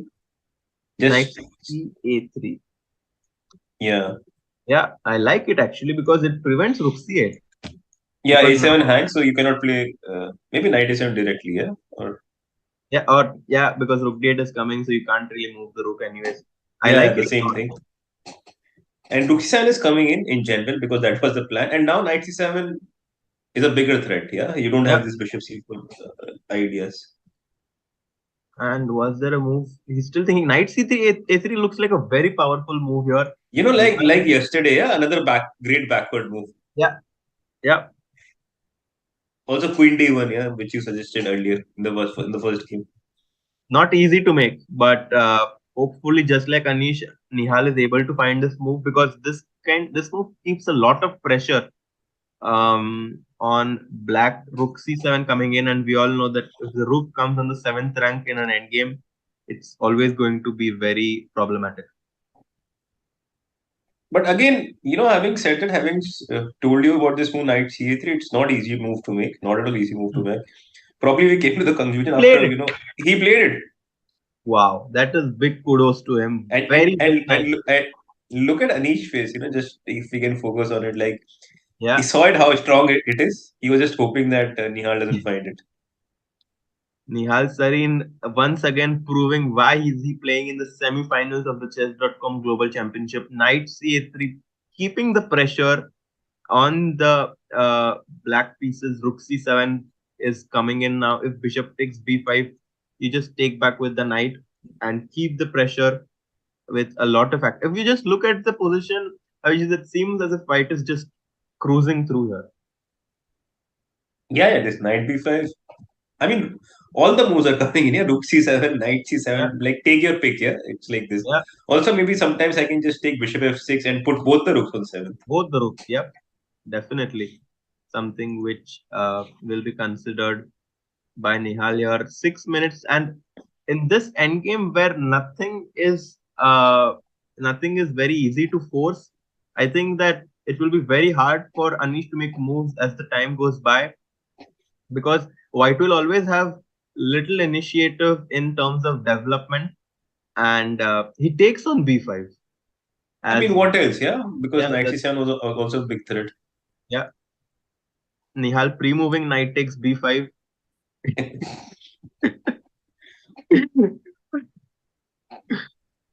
And now rook c7 is coming in. A6. A6 or E6 maybe. Yeah, E6 also is move because Yeah, I sort of think just for knight rook c7 d5 I wanted knight d5. or Mhm. knight c7 because rook a7 now. Rook I c6 can maybe. Yeah. I can even go rook c6. I can even go b4 b5. Bishop d4 actually also looks extremely powerful now that I think about it. Yeah, yeah. Bishop Yeah, d4. bishop d4 just wins. Yeah. Yeah, Like wins I because don't then know how to bishop defend this d5. pawn. A5. Yeah. I think E6 is more to the point. You want to avoid this rook c7 because of some knight d5 ideas. Mm-hmm. And but again, I can always minimum. I think I can always take on f6 and start, putting my rook in the seventh. Yeah, even f3 e4 is something which could be interesting. Hmm. But a6 played. A6 played. What? But a6 knight c7, yeah, like we've Knight said, or c7. not. Isn't this a big mistake by Anish here? And we were mentioning how this pressure is eventually going to take its toll on the black pieces. Knight c7, and I don't know how he defends the pawn. Is this just a big blunder by Anish? He cannot defend the pawn. But okay, Yeah, it was already quite difficult. Yeah, yeah, it but wasn't this is easy. just a pawn up. If rook a7, bishop d4, rook b7, knight a6 is falling, and white is just a pawn up here. This is a huge miss by Anish. Yeah. But again, like if you see, he was under pressure throughout the game, and even the current position, had he played the right move, I don't think he could have secured the draw, secured the equality. Yeah. So I mean, Someone in you the make chat mistakes asked, when you are. Mhm. I want to get better, but I don't know how I can. Just watch Nihal's games. Look at this game. This move, knight c to a3 is definitely going to be one for the books here. And actually, we're quickly. I'm not going to stop because rook c6 was the move played. Also a very nice move. I really like this move, bishop to d4 here. To be honest with you, Abhijit, pinning the Yeah. rook. The idea of a5, rook c6 also a very powerful move because rook to b8 runs into knight to b5, attacking both the rooks here, and rook to b7 runs takes the pawn. So he's just losing a pawn. Let's look at how Anish realizes that he's just lost a pawn. Rook b7, knight a6 is on the live position right now in front of us. Rook Yeah. c6. Nihal is Anish is Anish thinking is 4 minutes. 4 minutes. Also see the time difference. Yeah, it's almost Yeah. double on the clock. And a nice point I would like to mention is rook c6, rook b6, rook c7, bishop c7, rook c7, rook b8, bishop f8. Even something like this, knight d7, rook a8, might be extremely dangerous for But but you don't want to do this, yeah? you Like don't want in to do general. this. You would never give up this piece. You would probably just defend it with rook c1. And Renew yeah, the check same on threads e6. renews, yeah. Yeah. Has he made a move yet? He has not. Rook to c6 played. The same idea of bishop to d4. This might have been a little more clinical, but rook c6 also with the same idea does not really change By the way, the. Harshit in the final position after rook c6, can I try knight e8? Trying to get into some sort of rook endgame with down a pawn, but still a rook endgame. Very interesting idea here. He has played it. He has played it. Yeah, it makes a lot of sense because now I need to exchange this knight somehow, you know? So do I have to take? Sorry, I have to. Yes. If I take, you take on e5. Yeah. Very interesting. Maybe you can take on g7 Take on g7. and If he probably I have takes to take on with the knight, I just go c1, yeah. rook c1. Even for some reason, this looked tempting, but probably not so good because I'm making too many pins. But also a possibility, I guess. Yeah, for sure, it is possible. Maybe maybe knight e6. I'm not sure like what is going on. Knight Knight e6, maybe e6. you can even take, yeah. Worst, I could take and like say that I am going to pressure you all, and this might even be, this I'm might not, even actually be a winning but endgame because rook a7, I it's go easier b4. said that. No, I'll not defend. Like I'll probably a5 Yeah, and try to a5 is defend I actively. think. Like if Mhm. rook b5, rook d3, Knight or maybe g7, check in bishop rook e7 b1. isn't played. So we're going to see what Nihal wants. Oh, now I see knight g7. Maybe knight d5 is also possible. Yeah. How do you defend? Because Now, now if b5, I just go a5. I think, oh yeah, and then I pick up this a6 pawn. that is a very nice idea. Knight before coming in. Wow, this is a very nice idea. But this is why Abhijit, this bishop d4 was just not allowing Yeah, all yeah, of the yeah. 98 ideas. In this position, if he played bishop to d4, the bishop on b6 was just becoming a pawn up. Nihal's still much better here, thinking 6 minutes versus 2.5 minutes. By the way, Harshit, what did we think about rook c1 here? Because initially we wanted to play rook c1 here, no? Yeah, that's rook c1, rook c8. Just knight d5 again. Oh, just knight d5. Oh, yeah. Yeah. Oh yeah, And now or it's even stronger, yeah. even something like this actually. Now that I just you mentioned that I could move to the knight because rook c6, rook c6, rook k6. We take advantage of the knight here, and this is surely a winning pawn endgame. Even rook b8 might be very clinical, just completely trapping the rook on Yeah. a6. But you would still take the pawn, yeah, rook e7. Yeah, I think rook e7, b5. Yeah, I think everything is winning here. Rook e7 is also Yeah. winning. Once you're 2 pawns up, Yeah, it's not it, there is no chance. in Nihal is thinking here, I like it. He's choosing his moments to think perfectly, making sure doesn't give any chances for black. Mhm. Nihal always, makes us feel as if he lost the first game, thinking that, Anish is in control of the match, and suddenly here, Rook e7 again played by him, the best move coming back into the Sud- match. yeah, suddenly he comes back. Yeah, but this game actually it was really beautiful. Like both the games actually Wow. from both the players. Like Anish like playing last game with white pieces, and now Nihal like once he wins this, like it feels like very Yeah. clinical performance from both the players Yeah. when they are white.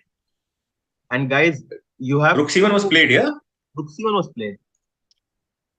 You have to understand that Anish is a world class top player, and Nihal has outplayed him in such a fashion that it felt that Nihal was a, Nihal was a much superior player in this game. An amazing game from the white pieces here. Still some work to do, but with 1 minute 40 seconds on the clock and ticking here for uh, Anish. Yeah, I don't just don't see it. I just feel like he's lost now. Yeah, So the life position we have is on the bottom. yeah. And yeah, Anish is still thinking 1 minute 19 seconds now. Do you think he'll still That's make too moves, less. or do you think can he play b5? But the problem with b5, you don't even have to take, yeah. You can play a5. Yeah, A5 is just Yeah. very clinical, as you mentioned. The pawn on A6 cannot be defended. Knight A6 or even rook A6, and then just the knight on G7 is very misplaced. Knight F5 played, trying to bring him back into the game. Rook C B6 runs into rook C8. You can still come back to C6 though. I don't even know if he wants to take the pawn or go something like knight D5. You know what? What do I feel? I think g4. I want to play g4 here. Just Yeah, like a sadist. Not to not give you anything. Go yeah, back. knight D6, and now 96 now 95. Yeah, yeah, now knight D5. and Chris 97 Khan is threatened now. Chris Khan's makes a good comment. Don't count eggs before they hatch. Still need to wait. Let's see if Anish can be a magician. Someone else mentioned that is true, but we are just appreciating how well Nihal has played in this game. And 5 minutes versus 1 minute on the clock looks like a decisive advantage here for Nihal. Looks like a decisive advantage both on the clock and on the board. Yep. So he's thinking, which makes sense. He just wants to make sure. Yeah, I Also, like like it. we were thinking about this rook b6 and rook c8, rook c6 also makes a lot of sense. Yep. Just pick up one pawn and yeah. Yep. Rook B7 here, though, probably just G4 as you mentioned. Yeah, Knight now g4 starts to come in, and now knight d5. Yeah. because rook c6, rook c6, and if you ever defend the pawn on f8, I just go b4. You are very solid defending everything. A5 next. I don't even want to pick up that pawn. And But we could pick up the pawn actually in the previous move. oh yeah, and you mean this check? Yeah. Mm-hmm. Yeah, check on a8 and then pick Yeah. up the pawn on 2 pawns e7. up. 2 pawns up. I think is always going to be giving white a winning Although advantage. although in this position at least black has some counterplay with knight e4. Yeah. But yeah, this is a very nice idea which you pointed on g5 rook g8 trick. Yeah. G5 rook G8 trick in the end, and mating ideas. Nihal still thinking after knight F5 here, 3 minutes and 40 seconds. Also slightly getting low on time, but still much ahead of his opponent. G4 played. Yeah, I like g4 actually. Why to pick up this unnecessary pawn which is anyway yours? Yeah. Yeah, G4 played here. And now knight D6 runs into knight to D5, and There are 2 pawns hanging on b6 and e7. 36 seconds. Um, and ticking for Anish. What does he do? Pray, I don't know. There is no time to play. 20 seconds and ticking. He made a move here. Knight d5, knight to e4 was chosen by Anish. I am not sure what his idea is. I think he just wants to somehow get some activity with his other rook. But what activity? So knight b6, let's say. Because then I can also play a5 and just cement my knight on b6. Yeah, yeah. Rook d8, you might even just go rook c8, right? And go into this Yeah. endgame, which I really, really like for white with b4 and a5. Because rook is completely paralyzed, yeah, on Yep. a7. You cannot go to c7, you cannot go to d7. If you go to b7, then you have a5. Yep. Knight b6 played f5 chosen by Anish. Really trying to get some counterplay here. Very interesting choice by Anish. Fighting very hard from the black pieces. Rook c8. And now I like your idea, yeah, rook c8. Like, yeah, just go rook c8, not give any counterplay. yeah. Fg4. You can even just take hg. Yeah. And Just exchange one pair of rook rook and make this other rook really passive. c8 played. Let's stick with the live board here. Rook b7 played a5 very quickly. 14 seconds down to his last 10 seconds is Anish. If he takes on c8, we have seen what is going to happen with b4 coming in. 5, 4, 3, 2, 1. FG, HG. King Again f7. a pre-move, yeah? Yeah, again a pre-move by Nihal, not giving any time for his opponent to breathe. I like this move b4. You can even take on f8, go rook c8, and then go b4. He just goes king g2. No time to... No, he's not hurrying at all. 2 minutes 20 seconds versus 3 seconds on the clock. Guys, it's becoming very nail biting now. I think now someone should be able to pick up this h5 pawn also. Yeah. Like maybe check, maybe take on f8. F8, king f8.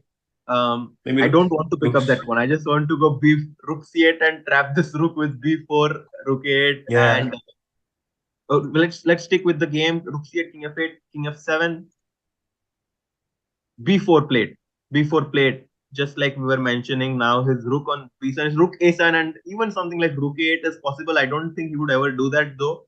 I think I'll play f3 e4, be even more sadist. Yeah, f3 e4 looks like a very nice idea here. Rook h8 also seems very plausible. 1 minute 45 seconds for Nihal. Still needs to make sure that he converts this. And only 3 seconds for Anish, yeah? 3 seconds for like Anish. he has to instantly move. Instantaneously.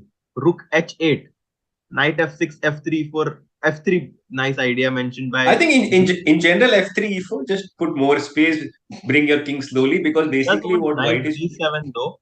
Maybe. Yeah, but the thing is, after knight d7, I can just play rook c6. h4. h4 played. I don't understand that move at all. King to h3.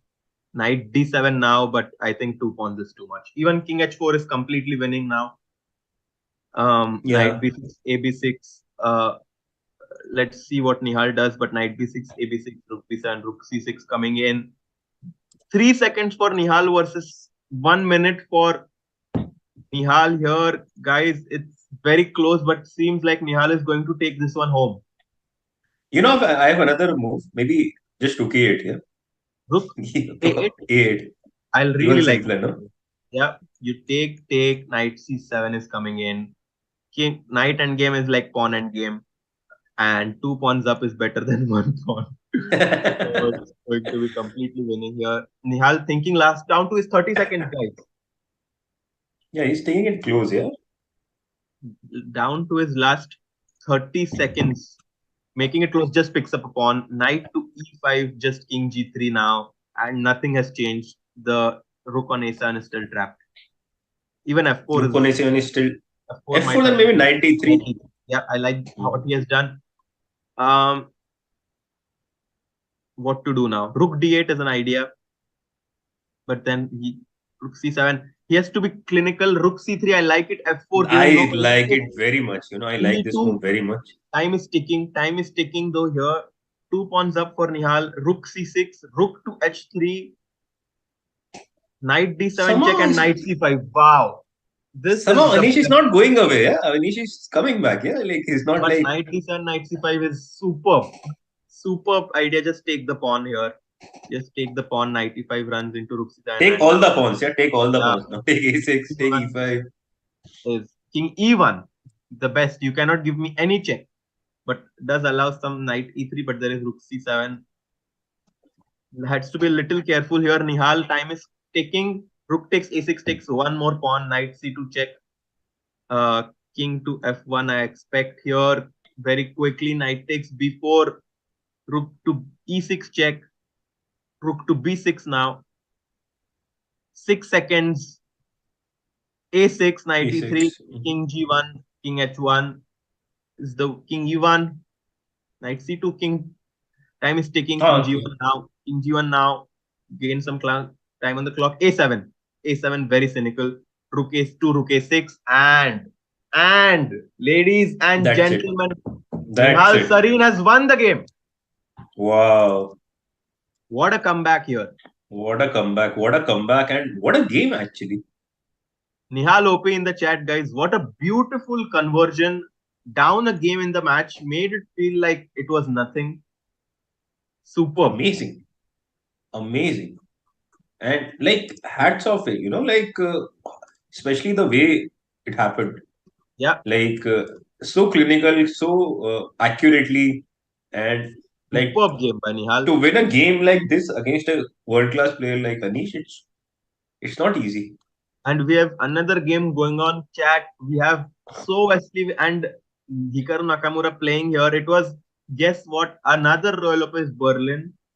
And another line very, very similar Same line, to yeah? Same same line. line. Like, And we are quickly going to jump to live action here and, because, and again, black is slightly better, yeah? yeah, again, black is slightly better here with the bishop, with having his eyes on the white side here. What a game, guys. Yeah. That was beautiful. But What a probably it's comeback. more towards equal, yeah, this position than being better for Yep. black, yeah? Very solid here. But 2 minutes and 30 seconds for Hikaru versus 4 minutes and 17 seconds for Wesley. The time, as we've seen, definitely has a big impact on the position here. Hikaru still thinking here. What to do? What to do? Queen to b6 followed by rook to d8 could be something, but knight to e5 is hanging right now. Yeah, Can so I that I was take on thinking first e4? 90. Yeah, I was thinking the same thing, 94, but maybe 95 still. 92, knight c6, but rook But c8. but this is scary because knight d2 on 94, 94, queen e4 quickly played, and I think Rook, the idea is to just go just rook rook e1. e1, yeah? Yep. Yeah. I think again it'll be a draw. Seems to be going into that direction. Do I have queen to f4 though? Doesn't matter, I'll just take on e5 anyway, yeah? You take with an e5 with the rook, and it seems to be going towards a draw here. Rook e1 was played, and I don't see this game going anywhere else. Yeah, me neither. Queen b7, rook e5. And we see them super focused here. Queen b7 played. I think they both kind of know that this game is going towards a draw. I think rook e5. Again, again Wesley has more time on the clock, yeah? Yeah. Wesley has been playing really fast actually in this match. Queen c7, queen d5, maybe. Bishop d6. It's all very equal. Maybe rook queen e2. Yeah. Yeah, queen e2 is more saner, yeah? Not too advanced, so fast. Yeah, queen e2 also, rook e8 is definitely pointed out. This pawn is also under pair. Just b4 maybe. Actually, b4 might not work because there is rook e8. rook e8, queen e8, queen e8, king h7 and cb4. Maybe bishop f8, yeah? Yeah, bishop. Okay, they just agree to a draw. They just agree to a draw. Very equal position. Rook b5, rook b5, queen b5, queen c3. 1-1 in both the matches here, Abhijit. Yeah. 1-1 in both the matches. And uh, like you said earlier, in Nihal match, there will not be any draws. Yeah. And I think in this match, there will be many draws, yeah? Yeah, for sure. I actually had a feeling, I told you before the game, that Anish versus Nihal is a matchup where I don't see many draws Yeah. happening. Um, um, so a very exciting game here, very exciting round. Nihal taking down Anish Giri with the white pieces, and so Wesley versus Nakamura was another draw. Abhijit, Nihal has another difficult round in front of him with the black pieces. But we are looking forward to it. And they have a small break, and we'll take a quick refreshment break, and we'll be right back.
We're here at the Chess.com Global Championship in Belgrade with Grandmaster Nihal Sarin, the only player from Belgrade to advance. Now, every player in Belgrade went into today with a minus score. How were you able to make the comeback today? I'm very happy that I managed to make a comeback, and of course I was not expecting it to finish in the rapid games at least. The first game, Game 5, was the key game because you were worse and then you were worse and then it turned around all at once. How did that happen? The game changed when he played d5. I sort of expected him to do that, and I was quite unhappy to see d5. I found a very strong move, queen takes d5, bishop g6 and queen b7. Then Sam blundered this queen b1, queen b5 I think, and yeah, that was a massive boost for me. And in the final game, obviously he had to go for everything and he played the Tiger Modern. Were you thinking that was anywhere on the radar? Modern is always something to expect when somebody needs to win on demand with black, and okay, I was already very happy to get to the final game with a 1-point lead after that 7th game. I'm sure you'll take any opening at that point. Finally, what will you do to prepare for your next match?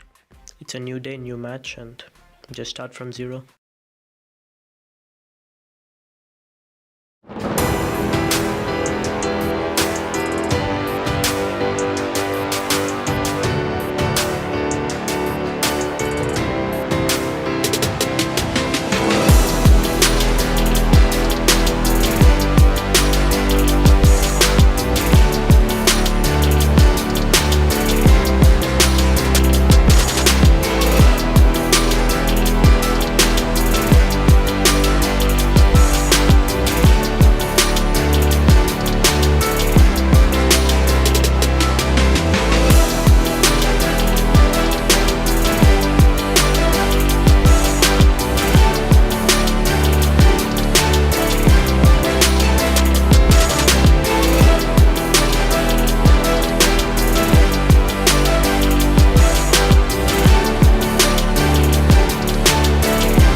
And we're back after an exciting second round by Nihal taking down Anish from the white pieces and leveling the match 1-1. We are in for the third and the second last game of the day. Nihal playing with the black pieces. Abhijit, what are your predictions? I think you are the one who is on fire today with the prediction. You said there will be results on each game, so there was, and you also said the other match will be a little bit more calmer than this one, and we had two draws there. Again, I would feel now that probably Nihal would have learned his lesson, like what kind of openings to play with black pieces against Anish. So maybe he'll choose a different one. Or do you think it will be the same opening, but with some different No, intricacies? there is no way Nihal plays e4, c5 now. I think Nihal is going to play e4, e5. I have a strong feeling that if it's e4, it's going to be e5, Hmm. or e4, c6, one of them. Right. But then, what do you play against Italian? Yeah. Against Italian, I think he might go for something forcing, but I don't know actually. I don't think if he should go for something forcing. So maybe like some line which is not so good, like maybe some d6, h6, g6, or just something Hmm. to get a game. Um, Yeah. it's going to be very interesting to see if I think that Anish um, might repeat with e4 because he had such a nice game and he just might want to know what Nihal wants to do against his e4. Um, Right. Also, in the meanwhile, in US, there is another tournament that is happening, the St. Louis Fall, where we have three Indian players, Ronak Sadhwani, Surya Shekhar Ganguly, and Vidit Gujarati. Also in action are these Indians. So very exciting time for all the Indians. Also, tournament happening in Hyderabad. An action-packed weekend it seems to be. Yeah, yeah, amazing, like amazing time for as a chess player, and there are like tournaments, like I don't know, like 5, 6 tournaments on same dates, so you can always pick your tournaments, whichever is more convenient for you, and this is always very exciting for chess players in general because I remember there used to be period at some point, like about 10 years ago, 12 years ago, where there used to be a period where there was a lot of tournaments between June to August, and then Mhm. there was period when you had Not only. basically one or two tournaments just for the whole month, and you Yeah. had to just play them. And now you see like each and every day there is something and something big. You always see some big event happening throughout the calendar, like throughout the year. Not in a single day you don't see any big top level player who's not playing. Yeah. We also saw in the Asian continentals, Indians completely sweeping away all the medals in the classical category. Indian boys getting 3 medals, and also in the Indian girls category, women's category, the Indians got 3 medals. What an impressive feat! For sure, and also it has to do with the fact that there were like the Indians were 90% of the Indians were playing in that tournament, so it made also a lot of sense. But again, like Prag played very well. He managed to win the event quite comfortably, I must say. And Yeah. also, the second place was a bit of a surprise for everybody, Harsha. Mhm. But if you see his recent form, he has been coming. I think he's already touched 2600 in live rating, probably after this event. Yeah. But again, a big talent, not as Yeah. young as all these all these guys, but still young enough. And yeah, he's been making a lot of progress. So yeah, kudos to him as well. Also in the women's section, nobody expected at first like Nandita's going to win this, but she just crashed through the event. Like she was like unbeatable. Like she just played amazing chess and gave no chance to any of his of her opponents. We also saw Divya, our fan favorite, getting a bronze medal. Even that was a very good result by her. Getting a medal in these Asian and world events, no matter how high ranked you are in the starting list, is never easy.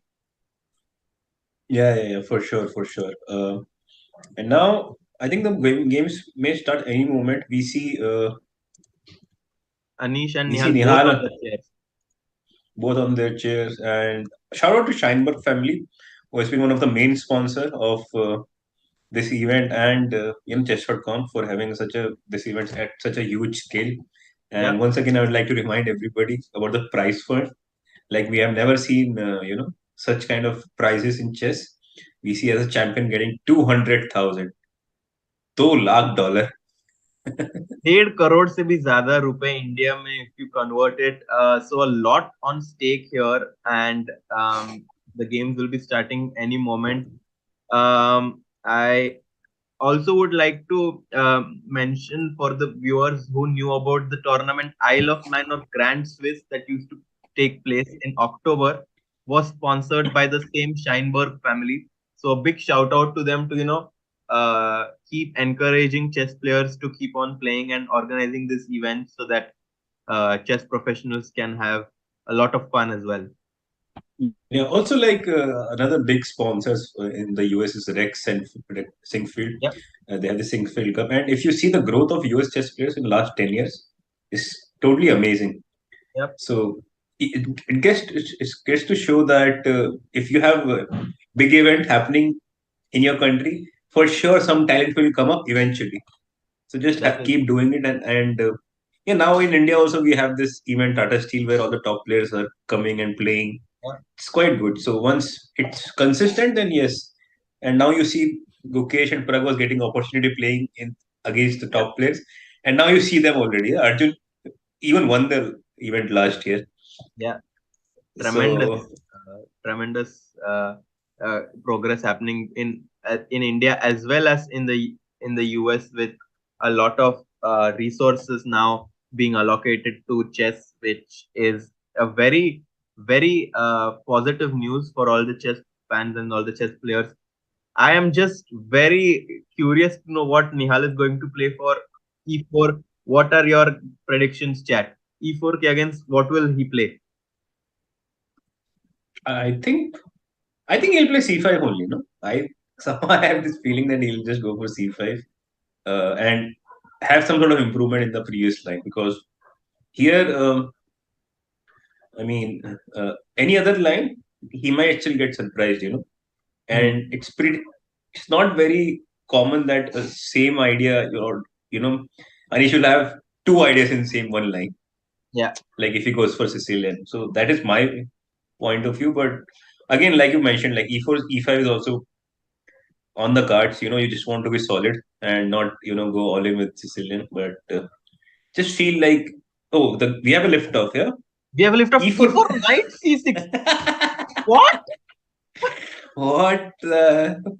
If anyone predicted this, I would have myself given them diamond membership. What an unusual way to play.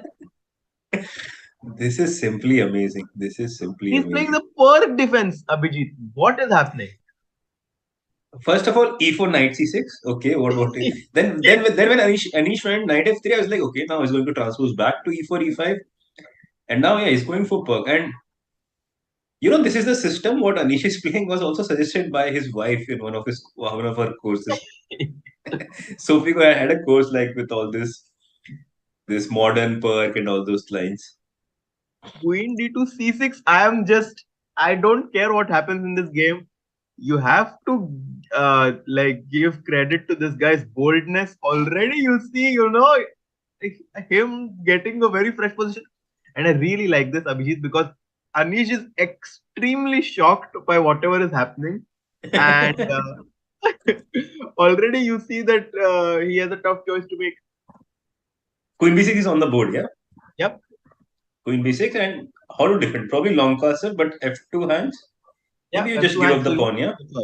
But it is a pawn. It is a pawn.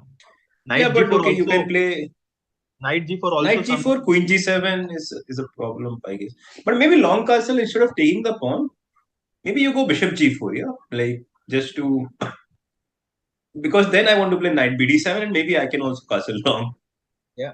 I'm also just curious what happens if I do this.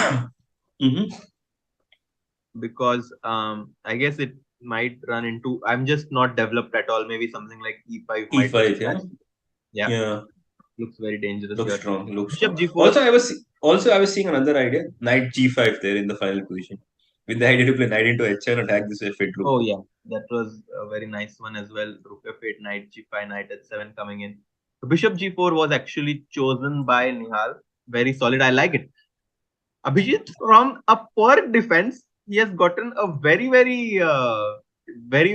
playable position. I mean, considering the position he had yesterday against Sam with white pieces, and Sam chose this hippopotamus setup where e6, d6, g6, b6. This is a dream, yeah. And look at Anish. He feels it, yeah. He feels it, He cannot and believe. no, he feels something is not right, and something is has it has gone wrong. And this is a perfect strategy against Anish. Play offbeat line where Anish is not doesn't know like 100% what to do. Bishop Yeah, c4 I like a lot. You sort of create this X-ray on this f7 pawn like dc6, queen g7, bishop f7, or some tricks with bishop f7 yeah, involved. yeah. Do you go So now knight the d7? big uh first of all, do you take on f3 first or not? Just to clarify the situation a little bit. And also this I jumps, want. with e5, knight e5, and with bishop looking at f7 pawn. Yeah, So somehow I just want to take this away. Or knight d7 is also perfectly playable. But I knight want d7 to wait one move before I was a you little bit go on worried to about. No, no, I was worried about DC. And hmm how do you take back, first of all, is my question. I wanted BC to do. and now E5. I was not sure. Mm-hmm. Very And interesting idea here by Abhijit. And if I take, I think that uh, the queen on g7 and uh, f3 rook e1 is going to give white some advantage here. Maybe d takes e5 but and again, the whole point is like you cannot castle from black side. So that's why I didn't like this. You hmm. cannot castle king side because the queen is on h6. You cannot castle. I mean, you can castle on the queen side, but you That don't looks really want to. yep. So bishop Yeah, takes f3 also very much uh, knight d7. Yeah, yeah. looks like a very and also let's not forget this pawn is hanging. Yeah, also now with this move order, like whenever you play e5, I can take with a knight. I don't really have Yep. to damage my pawn structure. So I would have to waste another move, with f4 And to the make endgame, e5 work. just to mention, is always going to be good for black. Yeah, yeah, yeah.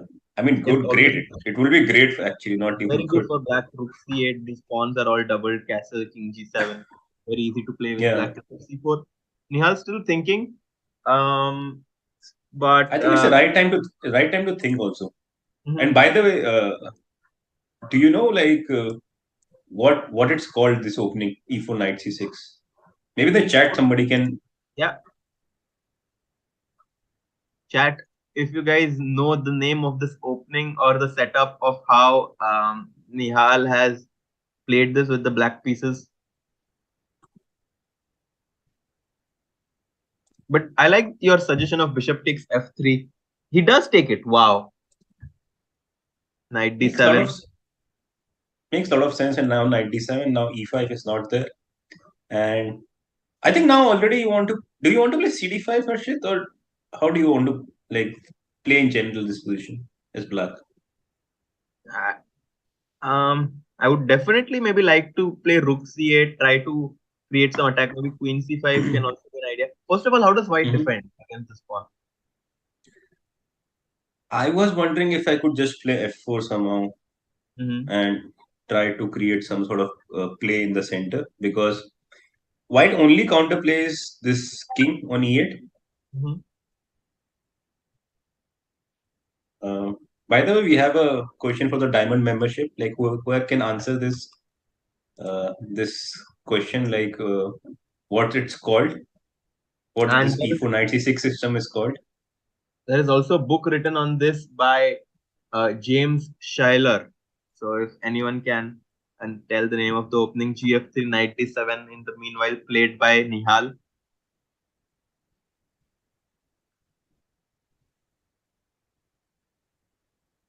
California Gambit.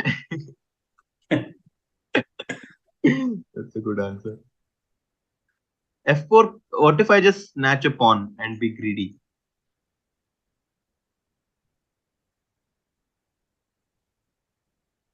Uh, I mean, rook e1 just to stop this, or maybe king b1 is another move.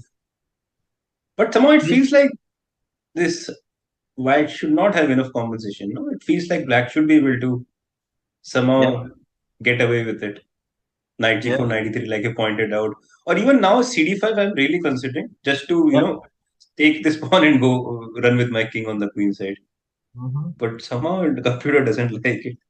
I actually just think that you can might even just do this. I actually there are some DC6 was actually played Anish, by Anish here. What do we take back with? It's a big probably with the question. I pawn, think no? probably with the pawn makes the most Yeah. sense. Also, you Yep. have played queen b6, so you want to play Yeah. rook b8. F4 played. Wow. Very aggressive. Very Going all aggressive. in, But Abhijit, the thing with this is that it either works or you're just down a pawn. So um, I I don't know how good it is. What if Yeah, I I mean, take? rook. Because E5 Abs- don't have knight G4. You also have some tricks with queen e3 and knight e5.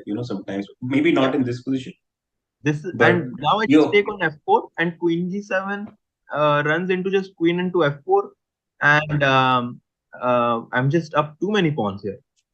But the line goes on, yeah. King b1. I might even just be able to do this. Just take this So and queen run out f7, rook and just e1. I mean, um, it is possible for sure, Harshit. I totally agree with you. Maybe queen yeah, f3 instead of rook e1. Try to attack this c6 pawn and the knight on yeah, g4. But yeah, very for sure it is complicated possible. nonetheless. Yeah.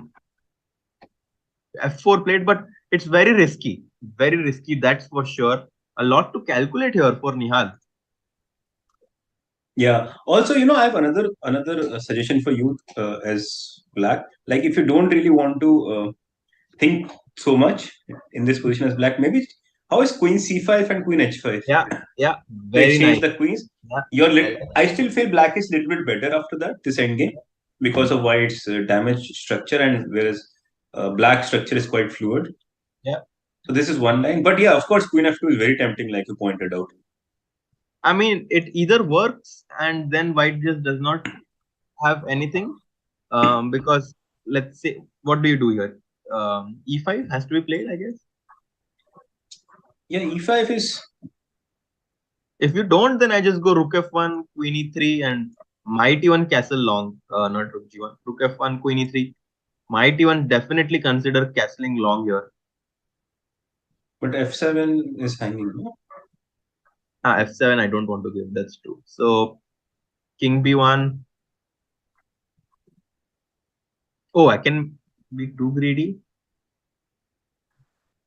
Uh, could be. Knight Because e4 takes. this bishop is hanging. If this was on b3, I Maybe would queen. definitely not take. Yeah, yeah.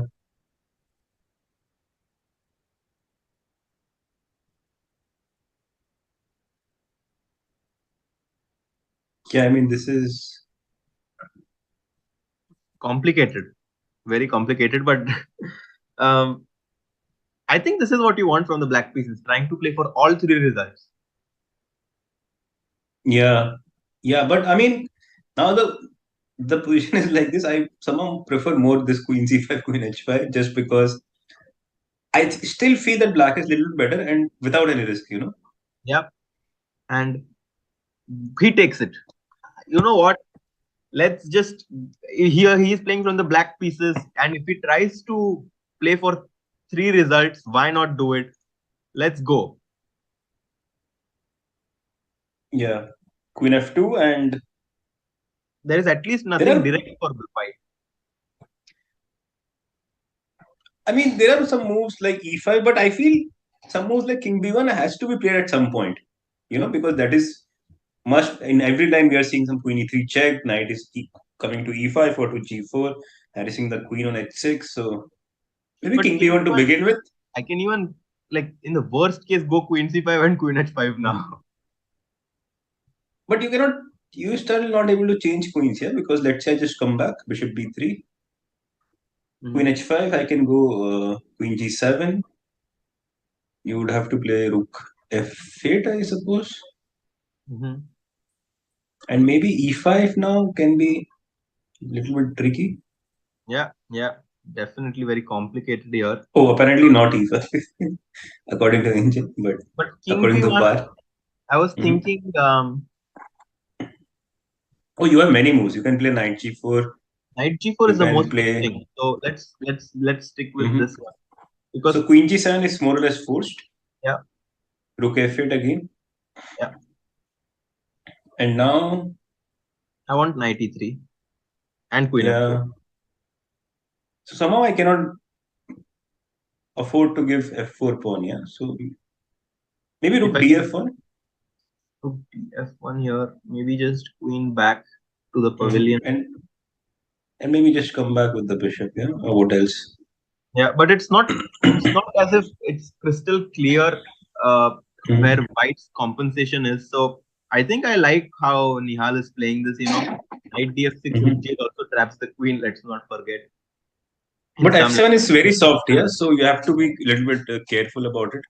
Yeah. Also, if you give me a move, I'm just going to play e5, give up Mhm. this pawn as well, and then try to create some mess near your king. Yeah. But in general, like it's you usually always are a little bit worse with black and are trying to play for two result, like try to fight for a draw here. It's a mess as you mentioned, and anyone can come out on top. So I think this is what Nihal wants. Yeah, for sure. And also, it's not about like two results position, three results position. If you're better, you're just better. Yeah, you just play for win then.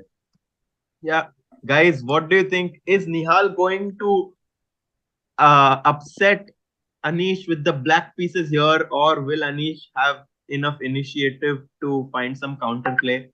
Very tense position here, 8 minutes each and ticking. Um, Queen takes f2 here, played by Nihal, and Anish is still thinking. So he's taken his first long think of the game, Mhm. thinking more than 3 minutes here. Not easy what he will choose. Also, what do you think after e5? What happens after e5? E5, yes. I think what we were considering was queen e3 check. Knight g4 or queen e3. So knight, Let's yeah, okay, queen knight f4. g4. Now queen f4 check. This line you are Yeah, yeah. considering, yeah, Queen f4, king b1, and I was not honestly sure if white has enough here. right. But Harshit, instead of queen f4 check, can we start with long castle? My idea Yeah, is to then play. Let's say if you take on f7, maybe then I go rook f8 yeah. and Queen f4, queen basically e5 do the plan. same thing. Yeah, makes Yes, more so sense. Yeah. he played rook h e1 actually. Rook h e1. And now, what is this? What is this move? Can I not go knight g4 and queen f4? Yeah, knight g4. First of all, what is happening to queen g5? Queen g5. I mean, I can just go knight f6 followed by h6, and your queen is almost in a tough spot. True. I mean, maybe a huge miss again. I don't know. Looks extremely good, guys. Here for Mhm. Anish, definitely very. Was this all rook h e1? Knight g4 is of course very tempting. Queen g5. If you go queen g7, then I just take on f4. King King b1, b1, and I have queen queen f6. f6. Yeah, Queen f6 but just game over. not. I mean, bishop f7. I mean, but okay, technically it should be over because you're just At least, simply down one pawn. black Yeah. with a pawn up and playing an endgame. No risk whatsoever for the black pieces here, and uh, Nihal just will be extremely happy with this. He But might even have had something better here. maybe instead of queen f4, start with rook f8 because now queen f4 is a big threat. And if rook f1 here to defend this f4 pawn, then we can do your idea with queen c5 and then knight on e3 coming next. Yeah, Knight jumps to yeah, e3. yeah, yeah. Looks very good. I So let's think say knight. knight g4 is the key move. Yeah. So Yeah, so let's say knight g4, and now queen. Let's say queen g5, and now what do we do? I just like the simple move, to be honest. Knight f6, yeah. Maybe there is Mm-hmm. something like knight e3 also. Actually, what is this? Am But I just not knowing? rook Anish, e2. rook e2, queen f3. No. Rook e2 h6 is a move or not, Harshit? Oh my goodness! Is h6 a Oh move? my goodness! Wow! Wow. And now It, queen actually, f4. this idea came to me like from you only when you were saying queen on g5 is feeling a little bit vulnerable after knight f6. And it's the same thing, yeah. Queen just doesn't have Wow! squares. Wow! Like This queen is an a5, queen amazing f4, idea. Yeah, and and if this rook is just f2, then h. Mm-hmm. yeah. And now it's all over. Too many things hanging. Yeah. Wow. And also, I wanted to say that he played knight g4. He played knight g4, guys. Guys, And look Nihal at his Sarin Anish. is playing the best chess of his life right now, taking the pawn on f2 without being afraid. Now knight g4, and Anish realizes it. He shakes his head. Yeah. He Oh, shakes by his the head. way, Look at him. Look at that we expression. yeah. He's gone. And by the way, we have an answer actually for the poll we had. This it's called the Dark Knight system suggested by Oracle. I don't know if somebody else also mentioned it earlier, but Yes. this is the Uh, if it was Oracle, then maybe Rakesh can find out who the first one was. But if it was Oracle, then congratulations, Oracle, for finding it out. You have won a diamond membership.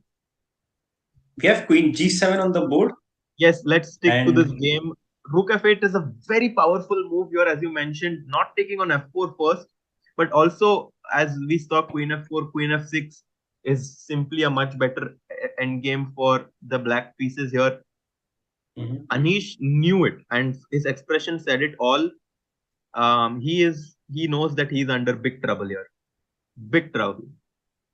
But now Nihal has gone a little bit down on the clock compared to Anish. So Yeah, let's see if he finds this Rook f8 or Queen yeah. f4. It And should guys, be in the quite easy, yeah. yeah, it's easy, but I'm not. Yeah, it's rook f8 looks pretty good. Pretty. I mean, you're attacking. So he only has two options: queen f4 or rook f8. So if he figures out that rook f8, queen, he takes queen f4, I and think Queen f4, King b1, maybe Rook f8. Yeah, no, just not Queen f6. rook f1. Rook f4, maybe Queen h6 now. Oh wow, And if wow. again 93 threat is renewed, if Yeah, Bishop bishop f7, f7. then just King Great. d8. This endgame is just extremely good for black. That's Yeah, for you sure. forced on everything. Yeah, Let's that's say for Bishop sure. e6. I mean, you just go king c7 and rook f8. Yeah. Also, knight e5 is coming next. Yeah. Also, So uh, what was long castle played? also longer, it made also a lot of Wow, sense. Yeah. wow, wow, wow. And guys, we have this amazing game going on. Do like this stream so that more people can give positive energy towards Nihal. He's playing with the black pieces here, putting pressure on Anish. Um, and if he manages to win this game, he's going to be looking forward to playing the fourth game with the white pieces. So, lot of things going his way. He's a little low on time, but Rook f1 runs into Queen h6, I guess,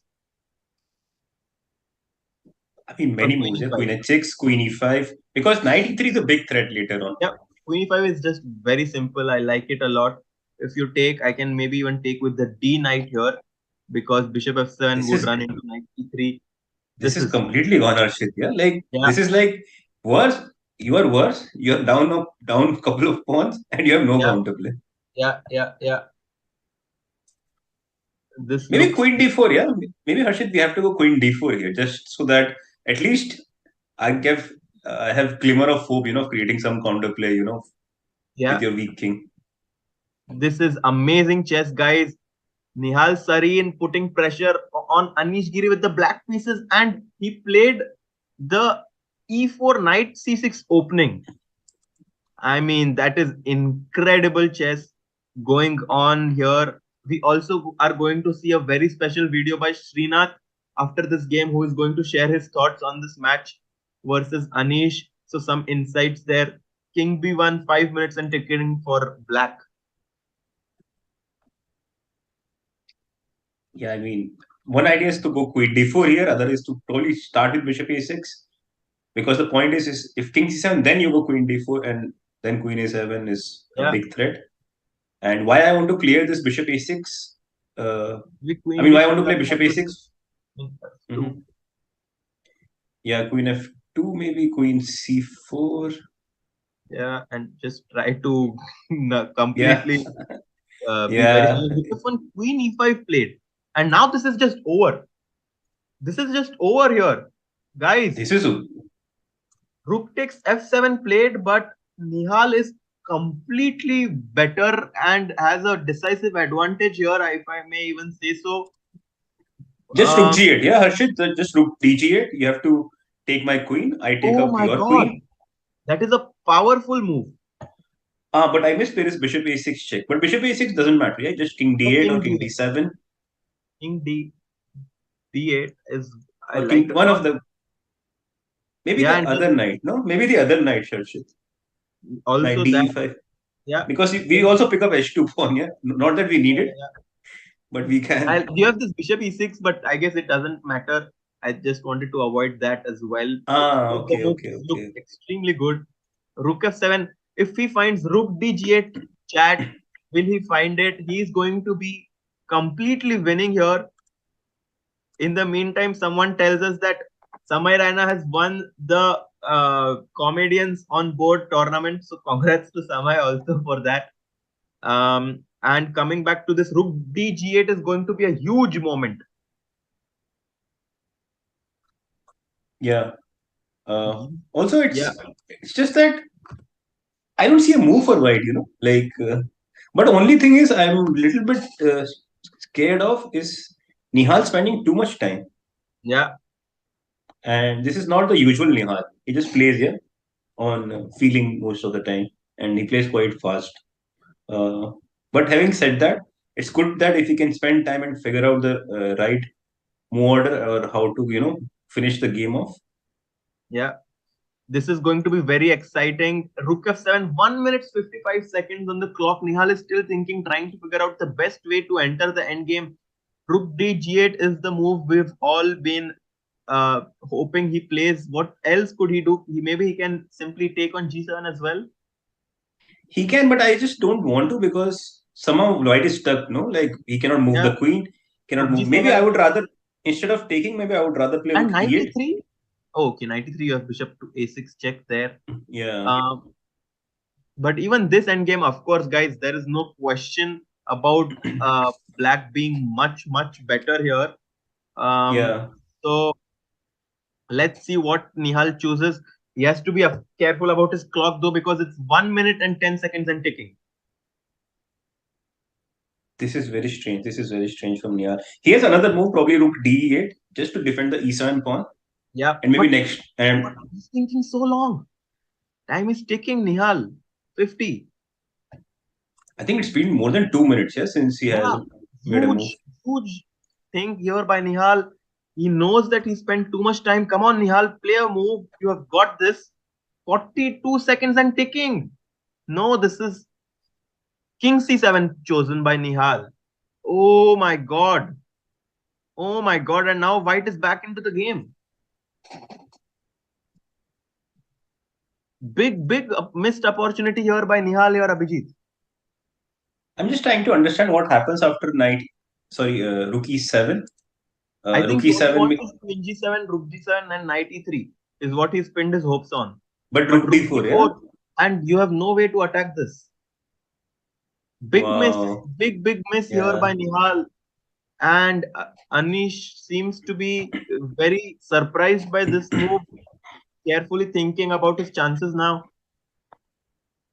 This is a very surprising decision here, Abhijit. He could have just taken the queen on g7 and protected the pawn on e8 and been a pawn up in an endgame with control over the e5 square. Now he's suddenly back into the game. Here is Anish. Rook into e7 played, queen g7, rook g7, and what is happening here? What is happening? Yeah, I just want to see reaction of Nihal. Uh, He probably missed 30 rook seconds on D. the clock. Probably he missed this rook d4, c5, knight d5 check or something. I don't remember. I understand what exactly he missed, but Yeah, yeah. yeah, yeah. Also, Mhm. time is ticking. Yeah, time is ticking.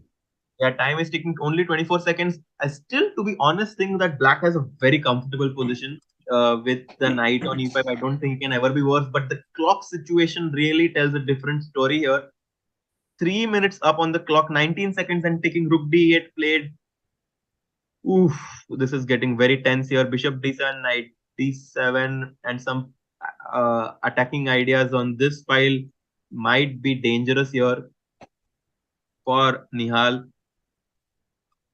Yeah, I mean, I don't like this now already. Bishop d7, knight d7, and rook f1. Yeah, the Yeah, other rook yeah. also comes to the seventh. This looks a But little. maybe Yeah, I think already black has to be careful and try to forget that he was winning earlier. this was Just a huge try. moment here, Abhijit. King to c7, a very dubious move. He had many options: queen g7, rook d8, rook dg8. But he chose this move. Still fighting in the game is Nihal. We have got some more moves. Rook, bishop d7, knight d7, chosen by Anish. b3, b3, rook dg8. I like this. He's just trying to trade some rooks, and now he knows it. He realizes this that he just needs to make a draw and you know understand that mistakes were made. Good result. Good result here, Yeah, Abhijit. I He think was much better. this is a very important character of a good player that you realize you made a mistake and not try to be very emotional about it. That Yeah. you still want to play for win and you might end up losing the game. This But was the moment, guys. King to c7 was played, and Abhijit pointed out this amazing idea: rook to dg8, queen e5, knight e5, bishop a6, king d8, and black is almost has a winning advantage here with rook f8 next. Pawn up, weak pawn on e4. Too many pawn islands for black.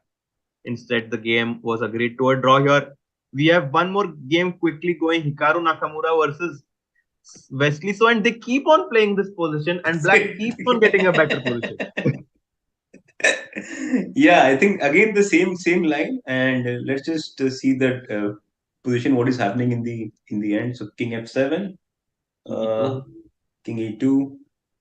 How do king. you? Yeah, It feels fairly equal, but again bit better for black. Yeah, yeah. not a lot, but it feels like only black is pressing. hmm King Also, e7, I really like this construction. Now yeah, maybe he can maneuver his knight either to e6 yeah, or maybe to d7, b6, a4 or c4. yeah.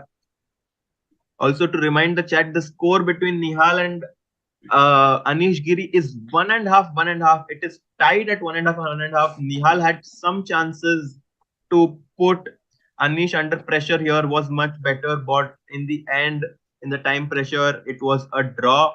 And now we see So Wesley and Nakamura on the camera. Rook A2 check given by Wesley So.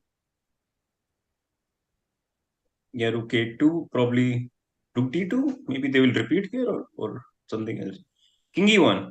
Is King Hikaru being E1. a little bit optimistic because he is getting his knight to e3 and maybe either to d5 or f5?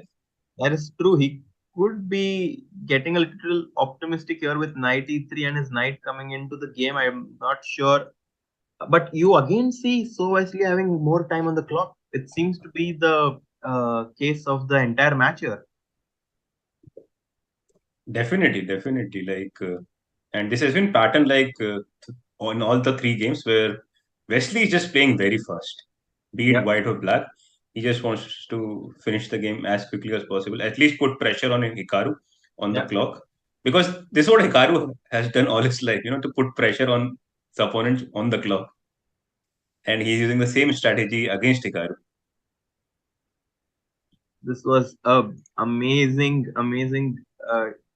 tough fight here in the Berlin defense by both the players. And we have Where do you go most actually, likely, Harshit? sorry, Like, no. For Rook D1 check, I was wondering where do you go? Either to the queen side, because the queen side looks risky, but also it is a yeah, it is move which some you good. play for win. But Yeah, now I think they'll just repeat. Yeah, they'll just play. Uh, yeah, yes. Check. yeah.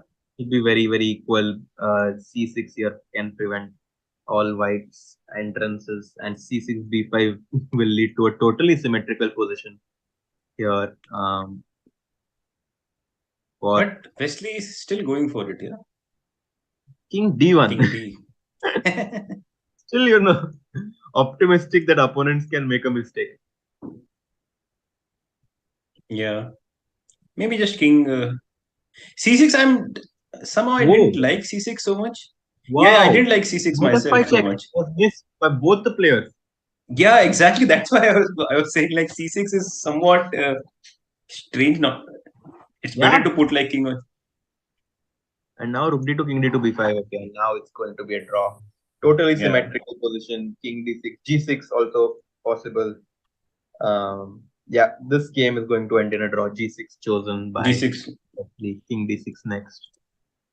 Yeah, I think they will soon take some pieces off on the board and shake hands virtually. Yeah.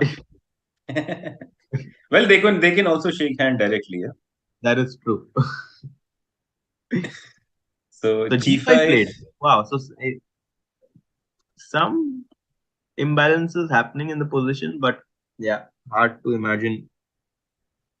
Hard to imagine someone winning this. But I don't like G5 if you want to make a draw. Yeah. Yeah, why are you just stay?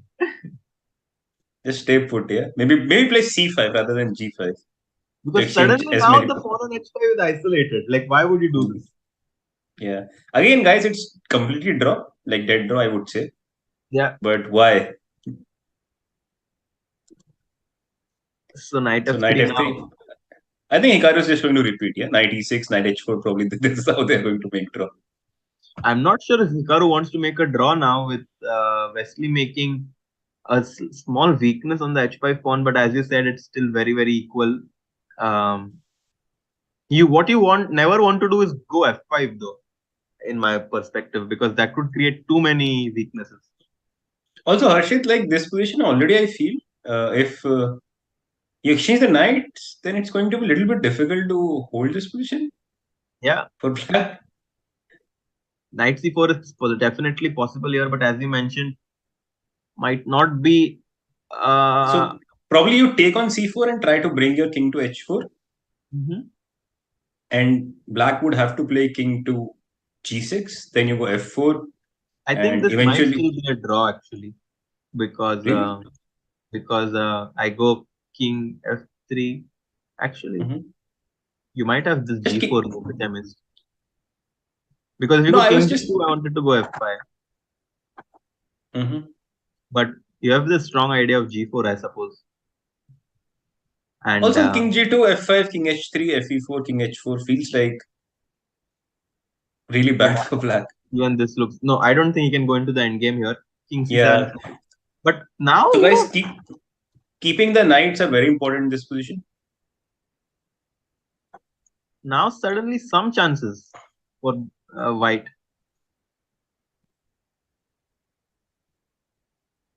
Hikaru always trying to create some chances here.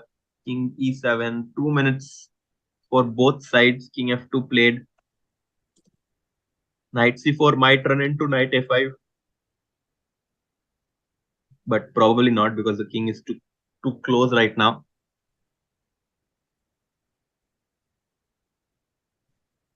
Yeah.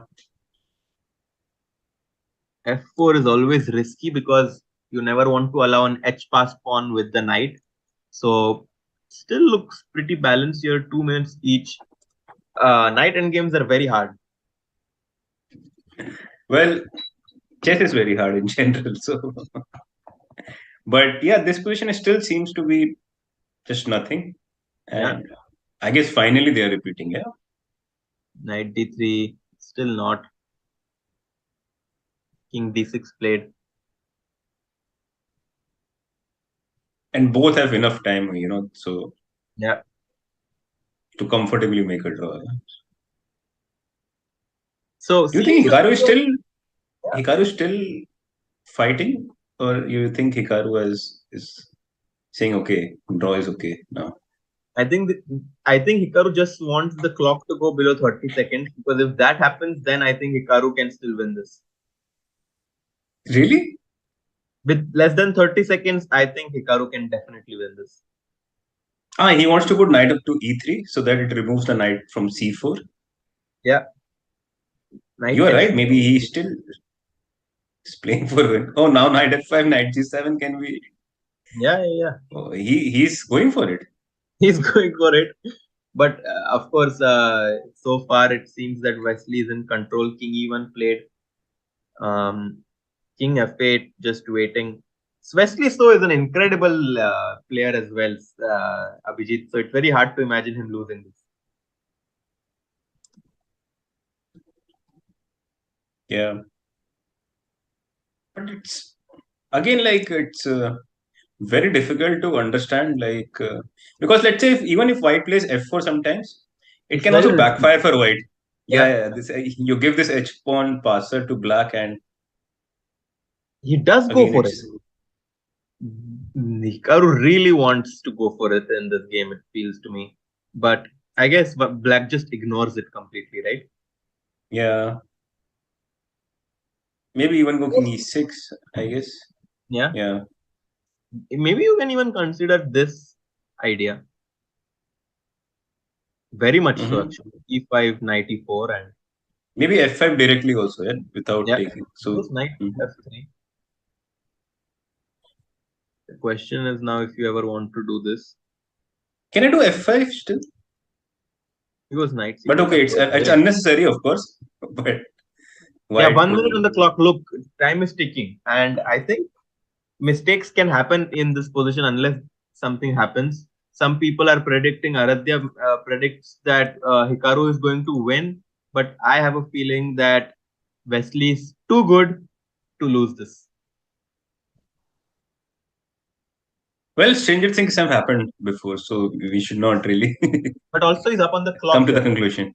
And King H6, King Yeah, that G7 is is true. coming. That is I don't see that is Wesley. important. King H6, King G5 here. White has to be careful to not allow the knight B3 played. Oh, knight A5 was See, his Hikaru is idea. very tricky, yeah. Like Yeah, yeah. always, sometimes he's attacking this H pawn, sometimes he's going for the C6 pawn. Yeah, very tricky here. Anything can But Harshit, happen. if you see right now, I don't see how black knight can attack this pawn on C5. Whereas now I can just jump my king to H4, yeah, slowly. Mm-hmm.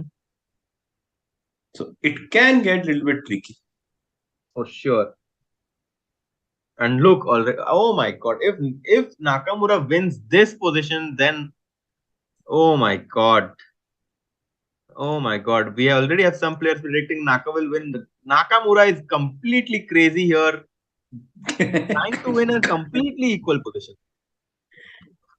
But this already feels like a little bit better, no? Oh, very dangerous. C4 played. Maybe he'll go c5 and then try to bring the king to h4 so that you don't have this knight d6 square But to if you attack go my pawn on e4. C5, you just completely trap Yeah, I my think knight. it is. Yeah, it was very important not to let white Yeah. play c5. So is also so good. Yeah, these players are playing an endgame which most of the players would agree a draw on. Guys, look at how they are creating chances from both the sides. How black is resourcefully Any defending. any day, any day. King D7, King G2. I guess knight D6. Yeah, knight C5 though. Knight But C5 though. wasn't he losing a pawn with knight g7 there? But E4 was falling. No, he played king g2 at some moment. King g2, knight d6. Okay. King I don't. h3. Lot of things happening. 40 seconds on the clock now. How does he defend Man, that? this is not easy. This is not easy. You have I to guess knight play is knight back. e8, knight g7. But Yeah. oh my Only god, one. this is yeah. But this is not what you want to play. This Not is at not what all. you wanted. King D6, knight D2, Maybe knight d2, knight a5. C5 runs into B5, King E7, nice move, Knight C4 again. King D7, Knight E5 ideas are in the air, guys. It's definitely in the air, but of course it has to be calculated very precisely. Knight E3, G4 is another idea to put pressure on this pawn, but 30 seconds on the clock. Again a very tense game. Harshit, what 98. about this kind of position when my king is on h4? I go knight e6. You take, I go king h5. If given a chance, I'll go g4, king g6. But probably you have f5 just in But time.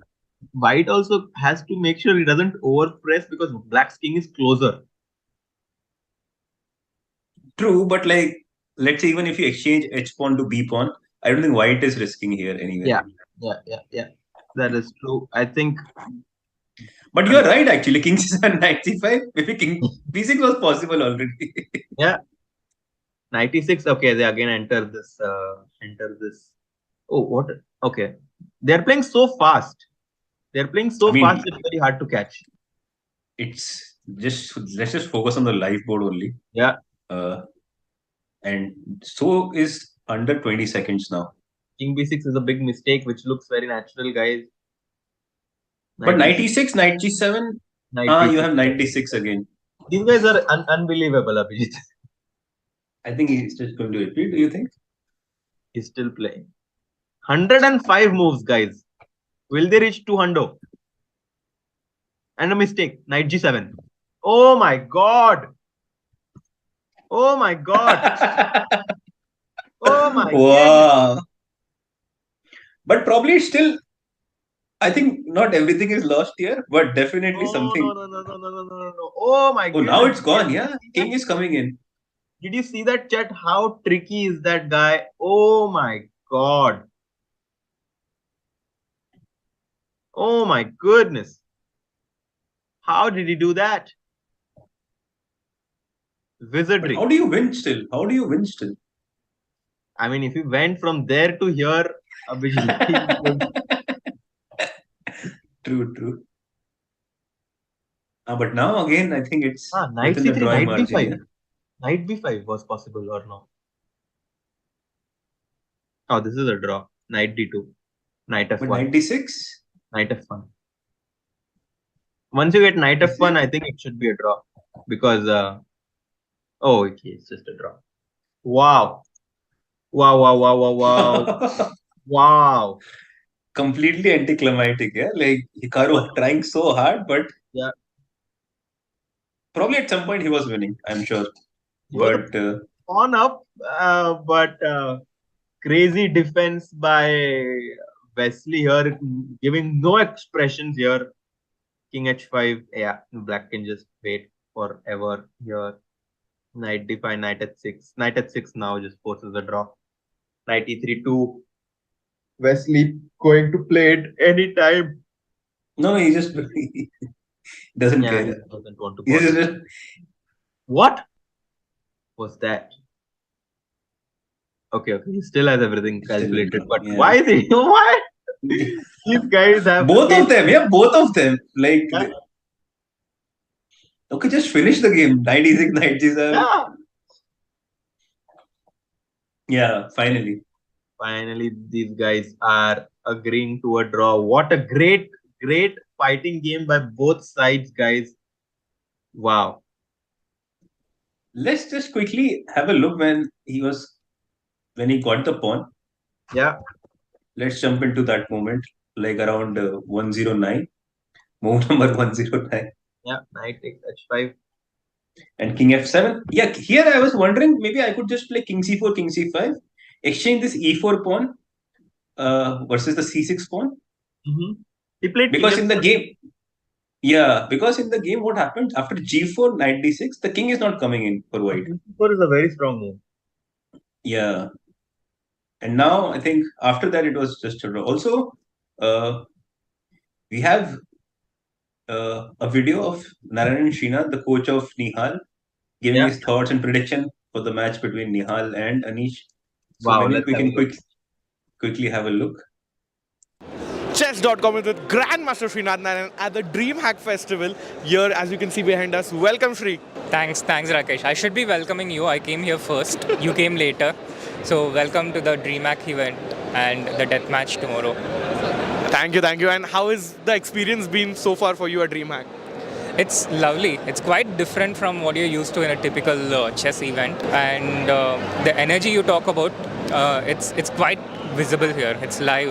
You can see a lot of people. There's just so much enthusiasm, so much energy.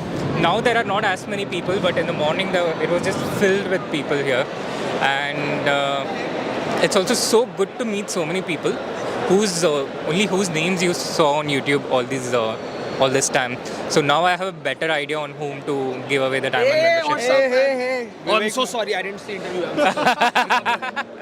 That's what happened at DreamHack. Hi, Vivek. But yeah, as you can see, guys, the atmosphere is amazing. So many famous YouTubers. Are you going to collab with someone here? That's the hope. People think I came here to play the DreamHack Rapid. People think I came here to see the deathmatch. But in truth, I just came here to find more people to play Prop Night with. And guys, update, Srinath has already lost a game. So you're 3 out of 4 in the Rapid. Right. Sticking to comedians on board, as you can see, some controversies going on. The games are still going on. Whom do you predict to win the comedians on board? If it comes to a prediction, I think Sama is going to take it. Very likely. He's simply been training better than all the rest of them. So I think he's a big favorite. But it would be nice to have an underdog win for a change. Sama has been winning it for a really long time now. That's true. And sticking to chess again, but at the Chess.com Global Championship, where one of your boys, Nihal Sarin, just beat Sevian yesterday. What are your predictions against Anish for Nihal? I think it's 50-50. Nihal's tough to beat. Anish is tough to beat. I just hope they don't make 8 draws. That's quite a bold prediction there. And who do you think will win the overall CGC though? Hikaru. I think Hikaru winning CGC is like Magnus winning the World Championship, you know. It's just the expected thing to happen. And it would be really, really surprising if anything else happens. This is totally like Hikaru's forte, you know. Mm-hmm. It's something he's trained more at, he's won more at, and he will have all that confidence going into it. Whoever in the world plays against him in this format, perhaps with the exception of Magnus, is an underdog. And based on recent Chess.com events, even the match between Hikaru and Magnus, I think it's around even, although Magnus has defeated Hikaru a lot of times in the past. But in this format and at this point, I'm really not sure who will win in a matchup between them. Hikaru even beat Magnus in their head-to-head in the 960 World Championship. He scored 1.5. All right, Sri, last question here. What is one thing you want to do at DreamHack? Play in one of the main bigger events. That would be nice. Like the death match, you mean? Yeah, like the death match, but with an amateur. So, you know, not like Gukesh or Arjun or Vidit, but another retired grandmaster or even an international master. And I totally forgot, Gukesh or Arjun in the death match? Arjun. Again, one of your boys there. This was Grandmaster Srinath Narayanan.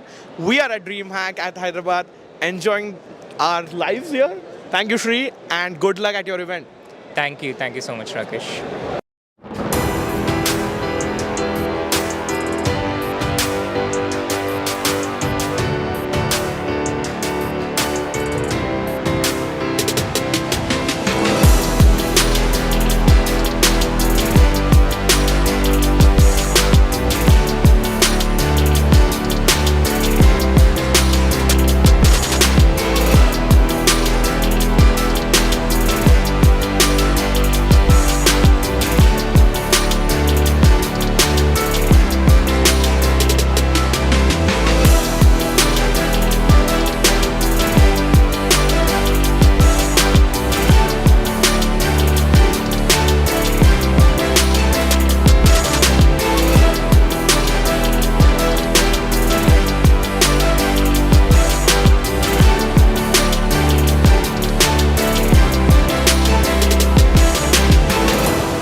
guys, we're back, directly jumping into the action here because we have the game between Nihal and Anish Giri starting, and a lot of quick moves, similar opening, but seems like Anish has checked this line. DC4, Bishop C4 chosen here this time by Nihal. I think he chose Knight C4 the last time. Knight Yeah. E8. Yeah, makes a lot of sense. Knight e8, knight d6. You're trying to, also open up your g7 bishop, pinning Yeah. this b2 bishop, and so d pawn cannot be moved. And somehow I find it this bishop c4 was a little bit too artificial. But maybe knight c4 he didn't like knight e4, like Yeah. pinning the knight in this. Pinning this bishop in this way. And I think But if Anish was playing first, he would have prepared something. So Nihal just wanted to change something. I think queen e2 maybe is an interesting idea here. Knight d6, go bishop a6. yeah, for sure. And maybe also you want to play at some point knight e5. Try to block this dark square bishop because that is quite powerful there. Uh, in general, what kind of pieces do you think you can exchange or you should exchange with both the sides? That's a very tough question. I would think that exchanging this bishops would help me if I get control of the c6 square, but I Right. think this position, unlike the last one, it somehow seems as if black's pieces are more in harmony. Yeah, also this knight on e8, that's why I like it so much because it's coming to d6. It not only attacks this c4 bishop, but also, previous game we were seeing whenever white was playing rook to d1, extending this queen on d8. Yeah. Now this knight on d6 have another shield, shield towards the black queen. And you are absolutely correct in saying that light square bishop we can exchange as white is definitely more favorable for white than black. And he goes for it as we speak about it. I would say very equal, but still, Mhm. some very, very slight preference given to white. Yeah, but by the way, is there a move like bishop a6, queen a6, cd4? My idea is to play, let's say, if you take with the knight. Yeah, knight takes, maybe rook c1, or maybe knight c5 directly. Should I go? Idea was to play knight c5, knight d3 at right Mhm. moment. Yeah. But knight c5 also queen a7 is not possible because the queen is getting trapped with rook a8. That's a nice trick. So queen back, I would think, to e2. Yeah, but queen and back, I don't know whether you want to. Yeah, it's not the move I want to make.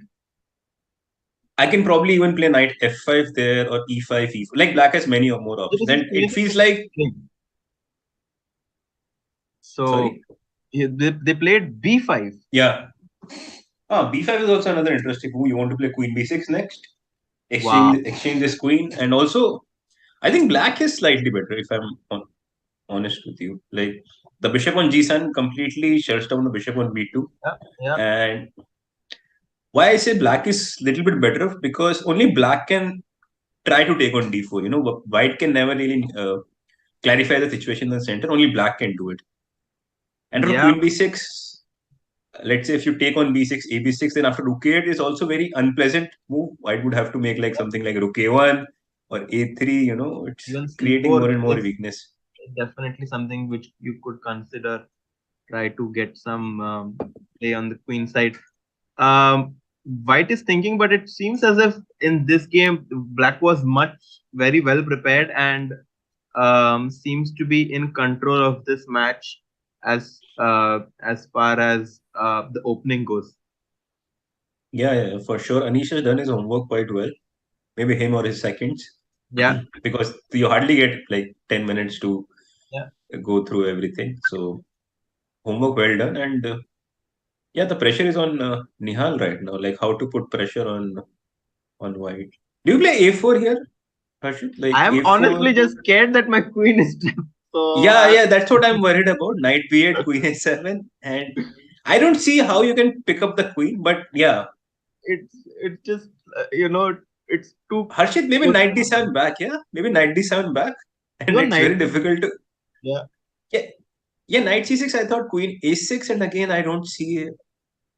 So minimum But draw, now, yeah, like minimum draw here for oh the yeah, black, because if you take, I have some knight d4, knight e2 tricks. G5 Although White can still play on, yeah, that position with giving up his queen. Yes, yes. Like this. No, this then knight f3 you would play first. No? Oh yeah. So I have to start with You have this. to take then either with this or with the bishop, something. But knight e5 chosen by Nihal. Suddenly, the game has taken a big turn towards becoming very complicated. Yeah. Because if you take the knight does not really have a good square to go, and I think taking is just a horrible move because Yeah. this is quite a huge advantage. Sure. This bishop is completely blocked. This pawns can Or be maybe even knight f3, yeah, because then I'm threatening g4 and trapping the knight on f5. oh yeah, But not yeah, trapping, but I would have to play knight to h6, which you don't really yeah, want to do. yeah. Rook d1 also coming in. This looks very good for 95. Very interesting decision by But Nihal here. Queen b6 also is avoided because you can take. So two birds in a shot. two birds in one stone. But what do you play then? Because c5 is hanging, a7 is hanging, knight c6 is somewhat in the air. Yeah. Knight c6, queen e8. If the knight moves, a very cool trick which we could mention, like something like not an f5, but like Not an f5, but we can always play g4, yeah, Arshit? yeah. And this queen c8 idea is basically what I wanted to show. Do we have a move? 95. Black is still No, thinking. yeah, I think Anish will take his time here, which is quite sensible to take your time here. So But yeah, nice, I mean nice this is resource. very nice move 95 and What do you take with the bishop? Like just but pawn trying to takes, grab the yeah. queen. Oh, you are like so greedy, yeah. You're always behind the But queen. I don't think so. Yeah, I don't think. Just take, yeah. Just take the Yeah, I think pawn. it's nothing because knight c6 this time. I think I can just take on c5, and you don't have C5, any yeah. funky business. And so yeah, 95. Not an easy decision for black. To be honest, I'm really struggling to find a move for black. Like for example, CD4 is a move, but I don't really see what happens after knight C6. Yeah, Like you would have to play. I don't know what you have to play. Queen E8. or knight b8. Oh wow, I did not see knight B8. That is a cool move. No, but knight b8, queen c8. Holy smokes! No, knight C8, yeah. Knight C8, knight D8 anyway. I was thinking, yeah, queen C8, but then I was like, knight C8 and you protect this E7 pawn. So crazy tactics happening here, but not so easy actually. So 95 cd4, knight c6. Maybe black has some resource here. Also, let's not forget a move like this might not be completely out of question because So yeah, so rook c6 takes, there is knight there b8 is then knight B8, yeah. Yeah, that's and clever. If queen queen C6, maybe D3 is a move. yeah, bishop g7. Oh, ed2 intermezzo. Very nice, very nice. Because I didn't see this intermezzo, and now the rook is hanging and the bishop is hanging. So black is much better. Mhm. So maybe CD4 is the way to go, yeah. Because Yeah, what else CD4 otherwise? seems to be like the only move, but not so easy to see this actually. Maybe Uh, CD4, ED4, and still game goes on, yeah. Like how do you defend as black? but Abhijit also 95 CD4 knight c6 rook c6 not so easy to see. No, the whole plan, like the whole sequence, Yeah, starting with CD4 to D3, ED2 is not very obvious. yeah, It is only when you're desperate you want to see something like this. yeah. And guys, the score is tied 1.5, as you can see here on the left. This is the fourth game today, which is going to be the last game of today. Nihal playing with the white pieces here. Has some advantage. He takes on e5. Wow. Oh, this is good news Wow. for I think Nihal. Beautiful And play as by Anish. and again we saw the pre-move coming in with D5. Yep. Because sometimes when you are watching it on the screen, the players will be their hands will be like this, and you will Yeah. see the move has been made automatically. I remember seeing one of the streams, and the commenter were like, How is he making the move? His hands are here. And someone mentioned in the comment that they didn't know this word intermezzo is actually taken from the German word, I think, Zwischenzug, which means that a move in between a move. Queen b6. I just got That is interrupted because I was so surprised by this. another intermezzo, yeah? Queen b6, like. Intermezzo during my conversation. Wow. So what is So happening? Queen b6, I think taking is forced, yeah? You have to take the You queen have to and take. then think, yeah, what to do next.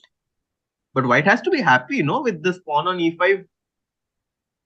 Rook Yeah, d. yeah, for sure. Rook d1, maybe a4, try to cement the square on c4 for our knight. A4 also interesting. Yeah, rook c. Also, rook c2, simply rook c2, defending our b2 Yep. bishop. So, this has happened. Queen b6, Yeah, a b6. Let's see. yeah, yeah, yeah. Let's see what Nihal wants to do here. He has a lot of options, lot of ideas to play. ED6, guys, some of you must be thinking, why not take this pawn for rook e8, rook c2, and the point is that after the bishop goes back, he's going to collect this pawn anyway. White still has something like a4, putting some pressure. I would say it's still not completely equal, but black has more or less equalized here. So white Yeah. is thinking, and you also basically want to attack this knight because it does not really have a good square. E4 is covered by the knight on d2. Knight on f5 does not really go anywhere because the d4 square is also covered. I like this move, rook d1, just continuing to develop our pieces. But I also like this, your move a4, like in this position as well, just to cement the c4 square. Yeah, And it's not very easy to see what black is going to do next after a4. this bishop is so bad here, Abhijit, because ba4, rook a1, rook a8. I mean, first of Maybe all, you just always have defend, yeah, or maybe just defend the pawn, maybe. actually. I think this is very dangerous. Yeah, bb2, rooks Even d7, d7, maybe we can start, yeah, yeah. four, And and rook b1, and we just have control of the. And even if the no, this engine is says it's equal, I sometimes disagree with the engine in terms of how easy it is to play for white sometimes. also you could play rook b1 earlier, like Oh, in just this rook b1. position, Oh, you're right. You're right. This is what rook b1. Yeah, because bishop f6 and rook b6 again tempo hitting the and bishop. bishop c3, Once, knight c4, rook a4, knight b6, knight d5. oh, that is beautiful. And the So knight on d5 cannot be touched because yeah, you can always defend with pawn on e4. yeah. Do we see a move here? Nihal is still thinking. A4 is a very powerful move here, guys. Trying to get control of the c4 square. And the bishop on g7 is bad. I don't like this decision of black to take, but I understand because to see the other option for him, which was to go. Harshit, by the way, I will just interrupt you. A4 has Yeah. been played. Wow. Abhijit bhai, what a player. What a player, man. What a player. The guy is absolutely, beast in this format. And like, no wonder, like he plays so well here. Like he has played over 30,000 games on chess.com. Too good. Too good. And if I'm not wrong, is he the highest player, like highest number of games for Nihal, like on the whole One of of them for chess.com? sure. I One mean, of them for Andy sure, yeah. Tang and all are also. I'm not sure for the statistic, but one of the highest games for sure. And A4, what a beautiful move here. And we are analyzing here, and he's thinking by himself. So it's a very different, circumstance that he is in, but still found this amazing move A4. And now, not an easy decision for Black again. For sure. And look at Anish. He feels it. Yeah, He feels it, what is going on. And yeah, like whatever happens in this game, but I just want to say like Nihal has completely transformed himself from last 2 days and today. Like today superb. he's putting pressure with both white and black. And first game was unfortunate. He just came into Anish preparation. But once he realizes that if he just can take out that part, like first 10 moves out of the equation, Yeah. he may be slight favorite. Yeah, guys, 500 likes, and that support is going to transform into Nihal winning this match. What an amazing performance so far. Do keep sending your positive energy towards him because now you can see that he's also up almost 4 minutes on the clock. Yeah, 4 minutes up on the clock and a very good position. And normally you see like chess players, they don't have show much emotions during the game. Yeah. But in this online format, it is so. I would say it is so interesting to see because first of all, you don't see your opponent, so you don't really care what your emotion is looking like to your opponent. And now you can see, like literally see Anish face, like how tense he is. Whereas it was normal over the board game, classical game, he would just be like, okay, nothing happened, trying to Abhishek, behave like it. this is huge.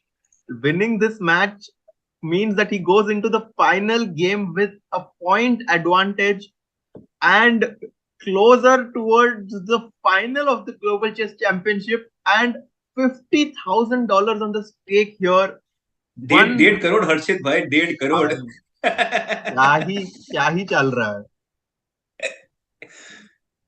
Wow. And look at the time. Look at the position. Look at the time. Look at Anish. Like you don't have to explain the position. Just see these three things. Yeah. And look at the time. Mm-hmm. We have got 500 likes. The spectators are really rooting for Nihal Sarin here. And Nihal is, taking up the battle on himself, finding this amazing idea of A4, clamping down this pawn on B6 and C5. What does Black do? What is his move? Dude, I have no clue. Like what can he do? There are no useful moves. That is the problem. Like whatever you do, I'm going to play Rook B1. I'm going to play Knight C4. Move the bishop. B6 pawn is very soft. Yeah. And bishop on G7 is not coming in. Maybe I can think about F4, but not right away, just to cement my pawn on E5. But I mean, in the long run, Knight on C4 is killer. Yeah. And ideally for Black, what he should try to exchange both this queenside pawn, this B6 C5 pawn against the A4 pawn, and try to defend this 5 versus 4 on one side. On the one side, yeah. But 4 minutes, the clock is just ticking. He's thought for more than 4 minutes here, guys. This is just a very big advantage on the clock, and also a good position on the board. We might see another decisive result here in Nihal versus Anish. Scored is tied 1.5, 1.5. The clock is just ticking. Anish has to make a move.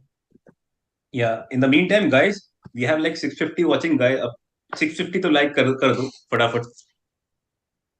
Amazing pressure situation here for Anish, and he really needs to find a way to stop this white knight coming from C4 and clamping down the queen side. 3 minutes and ticking. He's thought for more than 5 minutes here. What is happening? Also, by the way, guys, if Nihal reaches the finals, I'll give personally a diamond membership. Yeah, for sure. This is just an amazing performance so far by Nihal. Even to reach this position, to be in this seat in Belgrade playing against Anish Giri, Rook to C6 played, but I mean, this is just not helping his cause. I would think he does want to go Knight C8 and try to somehow defend. Do we take the knight here now?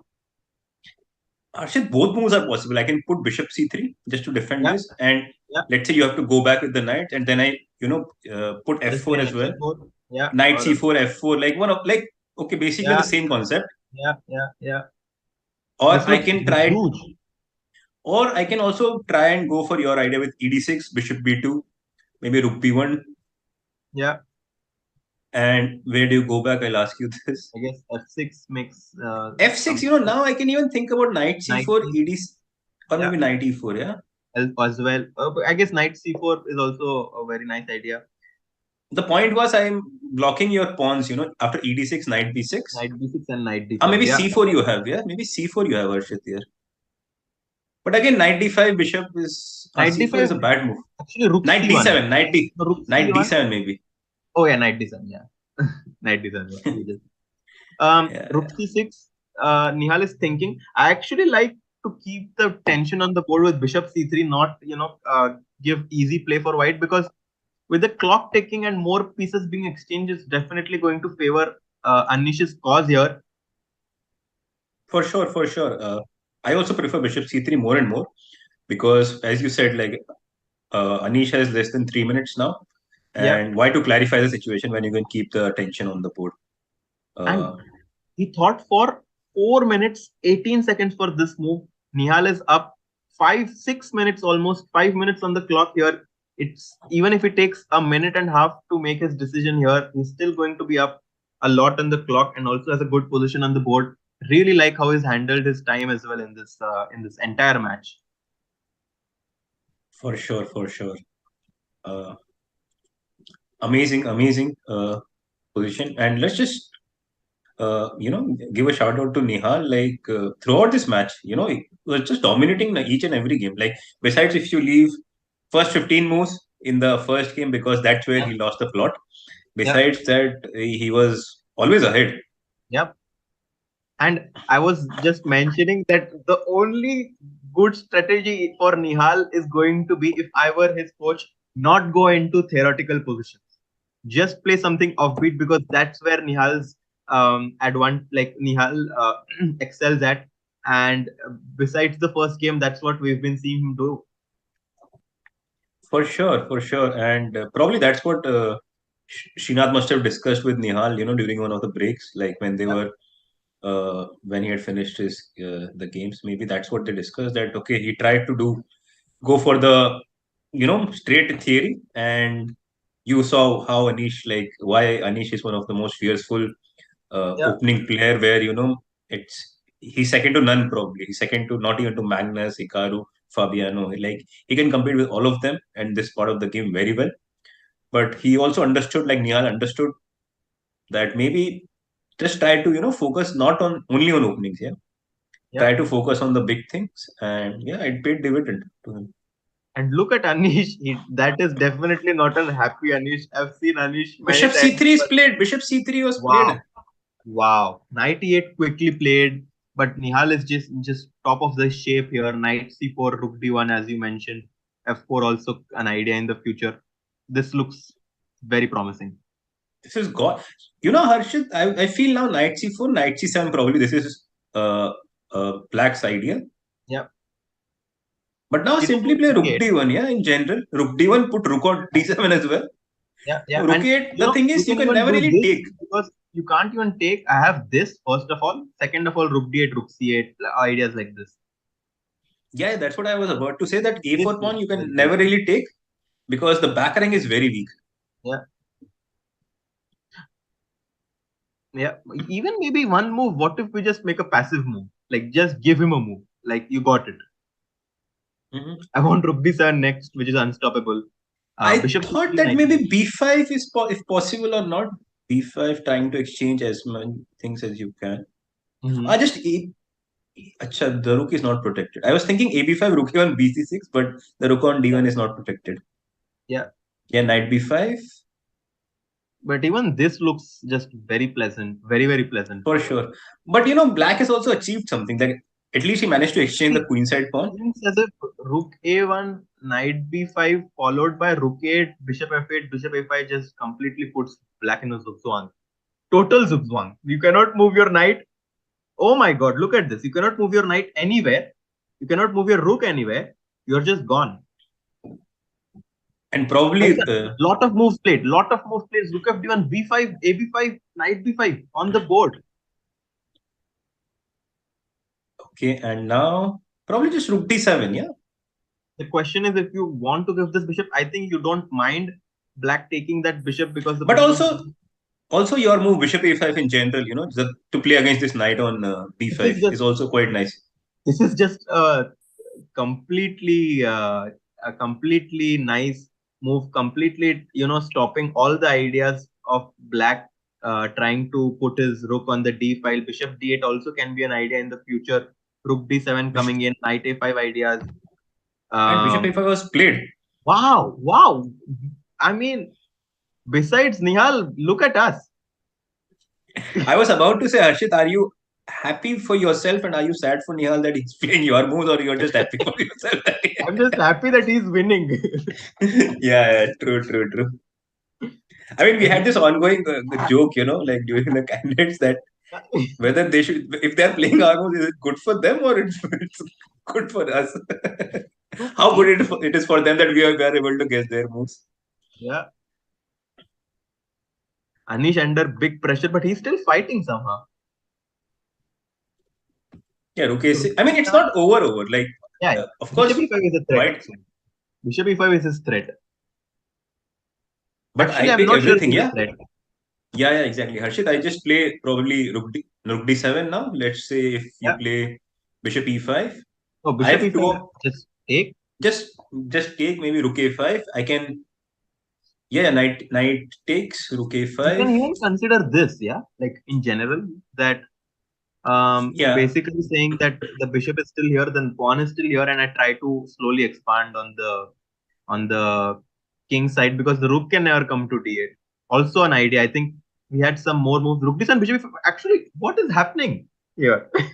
but bishop e5. I was thinking just knight e5. If you take, I will Yeah. go knight c6. Oh, you just win a pawn. Wow, I just Yeah, realized. that's what knight c6. You have to move rook somewhere. Oh, you're just a Uh, pawn, clean pawn up. Knight Clean e7. pawn up, but again, Bishop it has e7. a huge drawing tendency as well because I all the mean, pawns are on the same side. but with 1 minute on the clock, and Nihal being such a good technical player, I've seen him win night end games many times. He took on a5, and if you go, I mean, this is just a clean pawn. There are of course drawing chances for black, but I think that white is a huge favorite to win. By the way, Harshit, do you play knight c6, knight e7, or do you play rook c5? Because both sort of gets you I another like pawn, I think. knight c6, and actually I like rook c5 intermezzo. I like to do this first so that knight d6 is not actually. I don't know Doesn't where really knight matter, goes. yeah? You can still take on e7 or. Yeah, but I don't But know where the e6, knight goes. that's true Knight as well. a7 That's is also true. covered. Yeah. This is very tough. Rook Um, b2, yeah, maybe. Rook But rook b2 b7. also very scary here. Looks because knight e7. But in general, I think that white just has very good chances because the knight is just very misplaced. I can maybe even consider g4, g5. G4. Trying to Very, create very, very space. nice move. Very nice. I really like your G4, G5 idea. Yeah. Yeah, and create. We have lot of moves here. Quickly Yeah, going, let's jump. running there. Mhm. Rook into e7 now. I guess knight e4 could be something. Knight c6 is also an idea, but yeah, rook e7 is good. Knight rook a2. Black has to create counterplay directly because if white's able to stabilize here, he's just going to be having a lot of pressure. But I like this idea of rook a2. Trying to Yeah, yeah. force I things was at about to say the right same side. thing. Rook A2 is a very calm and clever move. How did this Uh, happen? Rook c5, rook a1. Very nice check. Very nice check. so that's why knight c6 was important first, so that you have to play rook a2, not rook a1 check. Yeah, I like this knight c6. I don't. I think I started with this in my analysis, and Yeah, you did. kind of puts black under more pressure. Still, white is a pawn up. Let's see if we can, try to somehow consolidate. Also, guys, like we have down to 2 minutes, yeah, both of them. So it's a crunch situation. It's a Crunch clutch situation, situation. guys. Nihal, prayers for and support for Nihal in the chat because he really needs your support. 1 minute 40 seconds each here. He has played knight to d3. Um, he's a pawn up trying to win this endgame. I think he has good chances. Rook d2, rook d5. Well, then let's just say that white has better chances of winning this game than black drawing. What do you think? Yeah, yeah, Especially in this time format. yeah, I agree. But also considering like what Anish had 10 moves ago, I would definitely prefer this position than what he had 10 moves ago. Yeah, but he's a pawn down, so it's not going to be easy at all. Let's see if he manages to somehow hold this. What do you do But this here? is amazing Rook level of defense. Yeah. Rook Yeah, e8 is amazing. Yeah. The point is after rook e8, knight e8, you are not sure to. So basically, if you but have to somehow. I don't know why. I think white is just like, even if the engine says it's almost equal, Abhijit, it's clear pawn up for white. So earlier, Harshit, we were discussing that knight endgames are very similar to pawn endgames. This happened. So do Yeah. you think if you exchange rooks, do you think white is winning? I think that's White's goal, at least, to exchange the knights. Knight f4. I would play in a You mean heartbeat. exchange rooks, yeah, not Yeah, knight. in a heartbeat. Exchange Mhm. rooks in a heartbeat because that I've even seen Nihal win against Adley Ahmed in a classical game, being a pawn up in the night end game, and I don't know why he's prolonging it, because he had a good chance, because now knight f6 and you cannot do that anymore. Also, knight c7. Yeah, then I want to put my knight to e6, giving all sort of Yeah, checks. I think knight f4, you just exchange those knights without even thinking. Yeah, but yeah, it's sort of committal decision also. Yeah, to exchange knights and I mean, it's to better than to understand. exchange knights.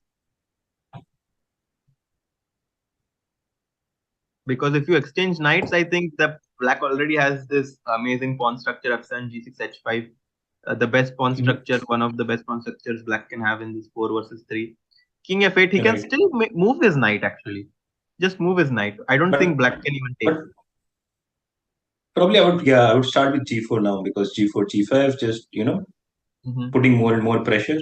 Uh, by the way, do you exchange the rook on d4? Let's say like Let's if I move. knight to b4, Abhijit, because rook d4, I even have an option of knight c6 and I can even take. 30 seconds each, guys, by the way. No time to think here. No time to Yeah, think. I guess let's just keep this scene Let's for a keep this while, thing. because Oh my god, both players are extremely nervous. I am going to watch their faces as well. g5 played. and we have watching over 1,000, Harshit bhai. Thank you so much, Thanks so much, guys. guys, for following and putting in the support for Nihal. Knight d7, king e4, f4 coming in next. 20 seconds for Anish Giri. Rook c2. Knight c5 is a big threat now. Probably Knight c5, you don't want to exchange it. Guys, maybe what rook is d5 he happening has here? to go. Rook d5 is a very nice idea here. Time is ticking though, tick tock. Okay, King play f3 man. back. King f3. King f3 Okay, back. similar Very idea. nice. You Yeah, knight you don't f4 want to back. exchange the knight. Yeah. 17 seconds. This is where Nihal excels. Knight b4, I like this. I think he's already made some mistake allowing this knight b4.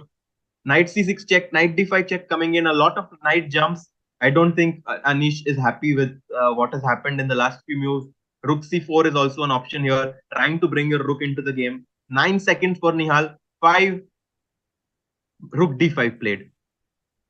Rook But d5 rook played. d5, knight e6. Knight d7 Knight played. d. Rook a5. I like this move a lot. Trying to enter. Knight d3 played by Nihal. Rook d4 played very quickly, trying to gain some time on the clock. They don't have any time. Rook d7 was possible. Oh my god. Oh! Oh my god. Knight d5, king e6. No time to think though. Oh my god. What is happening? King e4. Oh, blunder. Rook into d5 and Rook f5 into check. d5 and king d4 though. F5 check now. F5 check. F5 gf3. directly. Rook into d5. Going to be a draw somehow, or how is it a draw? Just king to g5 and e4 Okay, f4. okay, Yeah. okay. E4, F4. Abhijit, what a tense game. What a tense game. But is it a draw? Yeah, How? Knight f6. I thought he had to start with F4 somehow. No, this has to be a draw, Abhijit. Please don't tell me this is not Uh, a draw. Oh my god. I don't know how it is a draw. That is Oh my was my god. problem as well. Oh my god. Oh my god. What is happening? F4. Okay, okay, okay. Draw. F4, Draw. F4. Now Ah, it is. yes. Oh my god. That was tense. Yeah, and Nihal might have been losing there. Nihal might have been very well checked. Just F5, F5 and E5, yeah? Oh, Okay, beautiful. okay. Oh my god, that was an unnecessary stress. Okay, okay, okay. Yeah. Yeah, yeah, yeah, yeah, yeah, yeah, yeah, yeah. Yeah, draw. Guys, there was one moment here that I was able to see where White had rook into d7. Going That into was the very well spotted, important Harshit. That game. was very well spotted, and this was amazing. Like this was, and This is the let's also show the moment. Like in the end, probably Nihal was lost. Yeah, he Nihal let him might play have. F4, E4, E4, F4. Probably if he doesn't let him play F4, then so yeah, somewhere around here, King came here, and yeah, probably knight E6 is the mistake here. But I think Maybe it might have been a fortress, but Black could have definitely kept on trying. Or might have still been a draw. Do we have the other game going? We do have So Wesley versus Nakamura going, and look at this position. So Wesley is an exchange up. No, Wesley is completely dominating this position, I think.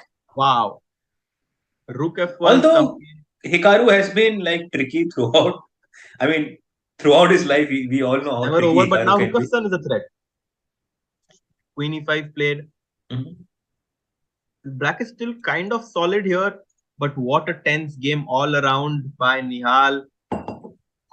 2-2 is the score, guys. He definitely had this one crystal clear opportunity to back the victory home and go into the lead.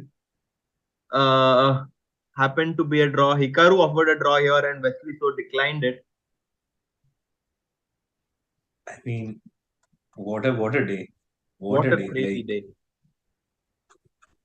but one thing is there, like Nihal was putting pressure on Anish on each game. So that is another big takeaway. Yeah. And even if you see, like, at the end of the day, of course, maybe in this format, Nihal is uh, like among the top. But if you see normal chess wise, classical wise, Anish is way ahead of Nihal. So Yeah. having this result against him also means a lot here. But also he'll be a little bit disappointed because the positions he had and he only scored 2 points out of them is little bit disappointed. That was, I think, this if he is able to see uh, this moment where he had rook into d7, he's Oh, going to be very upset. What happened by here? the way, Knight yeah, knight f3. Oh, the point is queen e5, knight e5, and you cannot really defend the pawn on Yeah, d3 anymore. cannot defend the pawn on d3. Black also has a nice pawn setup with f7, g6. F5. Some compensation for sure for black. Probably just move the queen, yeah, somewhere, some decent square. Queen c1 or something, so that queen e2. But now knight g5, knight e6, yeah. Yeah, My yeah. idea with queen c1 was, Harshit, that if you go knight g5, I may have rook f5 there. Oh, that was a very cute point. Yep, very cute point here. Queen c1, knight g5, rook f5. Very nice point here. G5, rook f5, winning the pawn, and essentially the game knight g5 played here by Wesley, trying to go knight e6, attack the pawn on d3 and put the pressure. And I don't think it's easy, yeah. Once I put my knight on e6, or in general, how do you break it? Some sort of fortress, yeah. Yeah, it's incredible. They're also down to their last few minutes, and look at this: rook d1 and now queen c3, and suddenly black is starting to get some counterplay.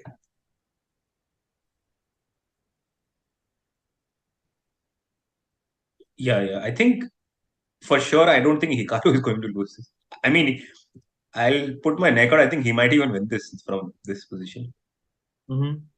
Because it's so easy for black to play. Just put something on d4, b4 hangs, this is hanging, that is hanging, knight is jumping everywhere, king is very weak for white. And whereas white rook doesn't have any targets, yeah? Both the open files for white, f and h, are like f7 pawn is securely guarded with knight on g5. h5 you cannot really break because of the pawn on g6. So I don't know. And rook b4 is a big threat now. Yeah, now rook b4 is hanging. Queen e1. One thing has to be said: Nihal must be kicking himself looking at this rook into d7 tactic. A big miss there by Nihal. Knight e6. Now Wesley is trying to still put some pressure. But I think black is pretty solid and his pieces are very well placed. Yeah, they might be repeating actually, yeah. Could be. But once again, I would not be surprised if Hikaru continues because we all saw, yeah, like previous game, how he almost won the game just by keeping the game on. Queen e6 played Queen and now e6. queen f3 is coming. What is Yeah, happening? very tricky guy. Yeah, no, this guy is so tricky. Rook h4 runs into queen b3. Wow. Everything is hanging. I don't know. Queen. Okay, d1 Queen also f1 hangs. played. What? Queen h3? Yeah, rook f1, queen h3. Scary Just look king though. g1, yeah. Looks very scary. Even h4 ideas. Queen h3, knight f3. Yeah, this actually is. But probably I can. I don't know what I can do actually. Yeah, queen h3 played. Queen h3 played. King g1, h4. Maybe king f2, yeah? Maybe king f. H2, not king H1. Chose Because F2, this but after H4, it is not easy. Yeah? What do I do after that? he just took a pawn on B4. Wow. Oh, so queen So B4. this They is just want to perpetual, finish it yeah. off. Yeah, yeah, yeah. I think this game might actually end with that. Yeah. Queen. Although Harshit, just wait. Knight F3, is it? How is it perpetual? There is queen B2 actually, and the A check, queen. yeah. Queen B2 is check. Yeah.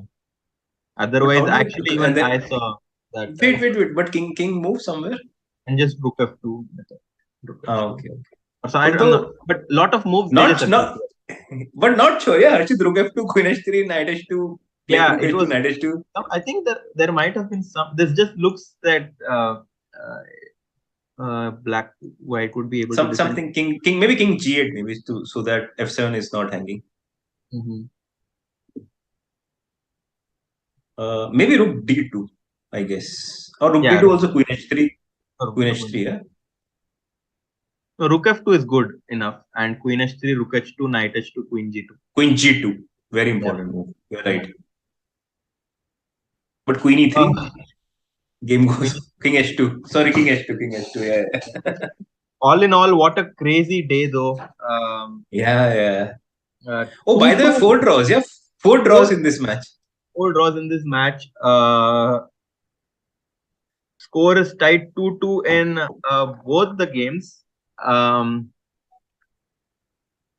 I don't know what to say. Very, very tense games both the times. Nihal losing the first game, but then making a comeback in the second game and pushing pressure on Anish in the next few games. And very solid 4 games, topsy turvy in the Hikaru and Wesley game. Yes. Abhijit, what a day!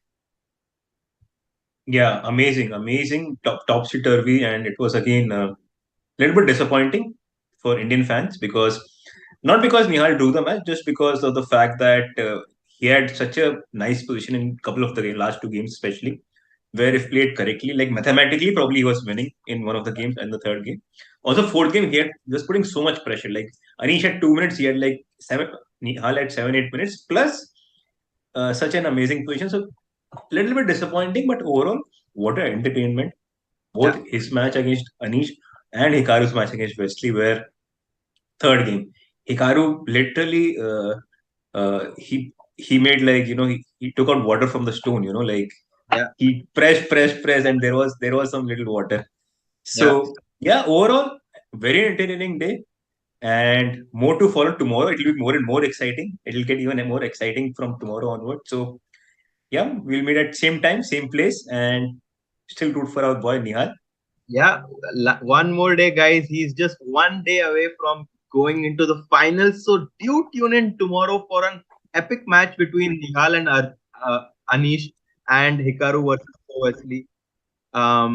Actually, we are hearing that we might have a very, very special guest joining us. So stay tuned. Stay tuned.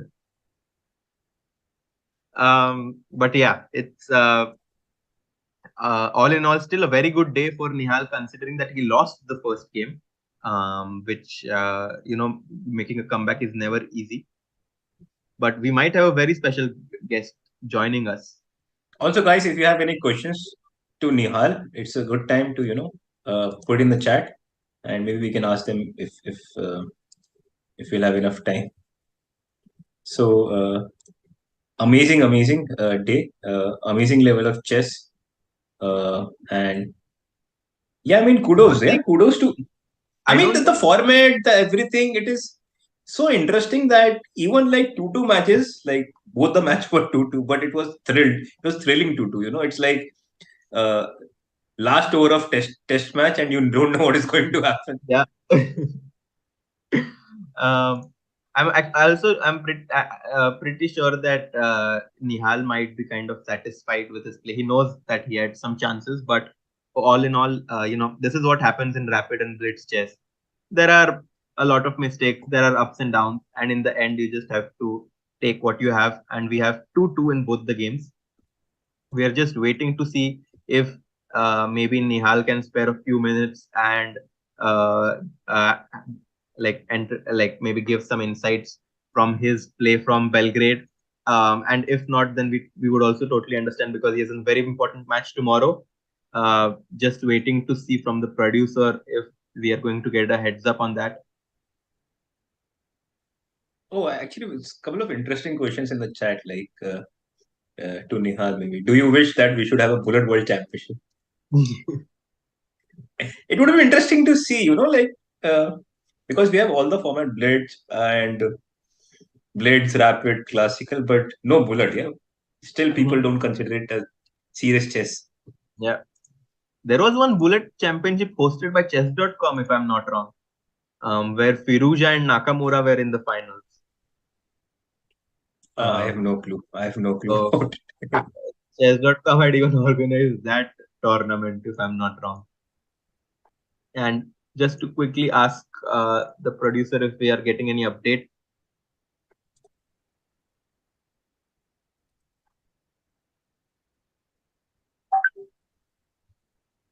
Okay, I think that Nihal actually might be joining us, guys. So stay tuned. We will just briefly ask him about how his experience is doing playing in Belgrade and how he's spending time. Not really go too deep into the chess part because he still has a lot of preparation to do for tomorrow. So just quickly, maybe briefly talk with him about that and wish him good luck for tomorrow. And we have Nihal Sarin with us. Hi, Nihal. Hi. We It was an exciting day. First of all, congrats on making it to the semifinals. Maybe you can quickly talk about first how your match was with Sevian and then coming to this match. So the first match was totally back and forth. Could have He totally outplayed me on the first day, and second day also first game I was really getting outplayed, but then I managed to hang in there and even get a win, and I think things really started to turn there. And second game I think I played the one and only clean game in the whole match. and and okay, the third game where he was completely winning, I somehow managed to save that, and I think that was sort of That has to be the turning point, right? You played this G5, Queen E1, Queen G3, and you managed to survive what I and Abhijit thought was completely over. but How did you feel? I thought he should be extremely tilted after that, and he should have been, but he played excellent in the fourth game.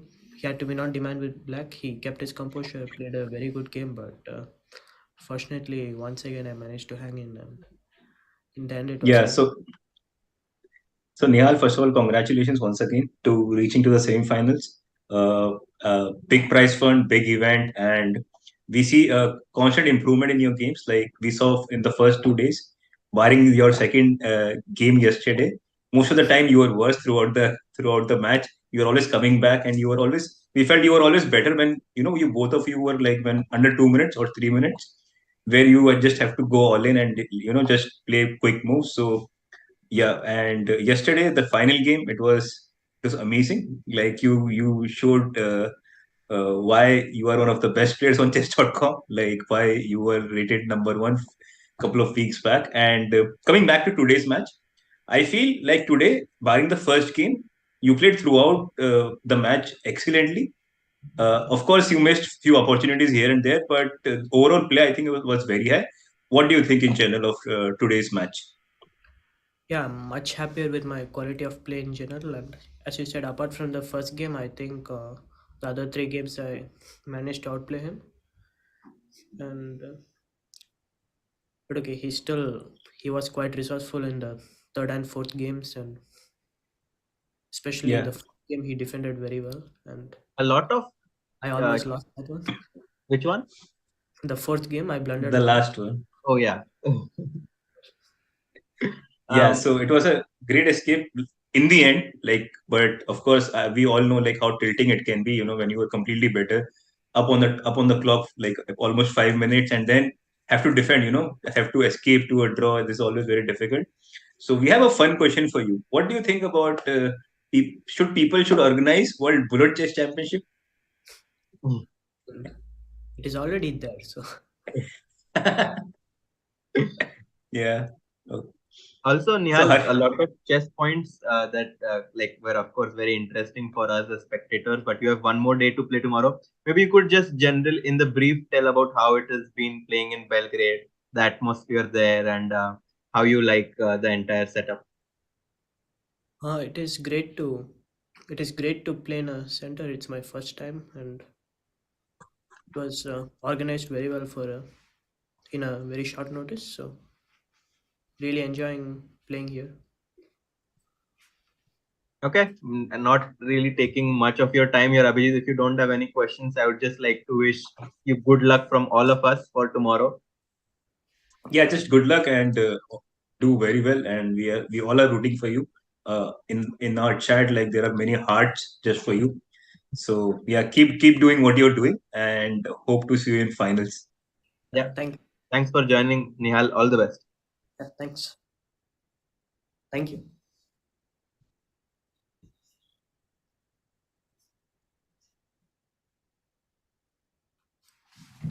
Thanks. I know this is not the most professional setup, but I appreciate it. Do you want your job?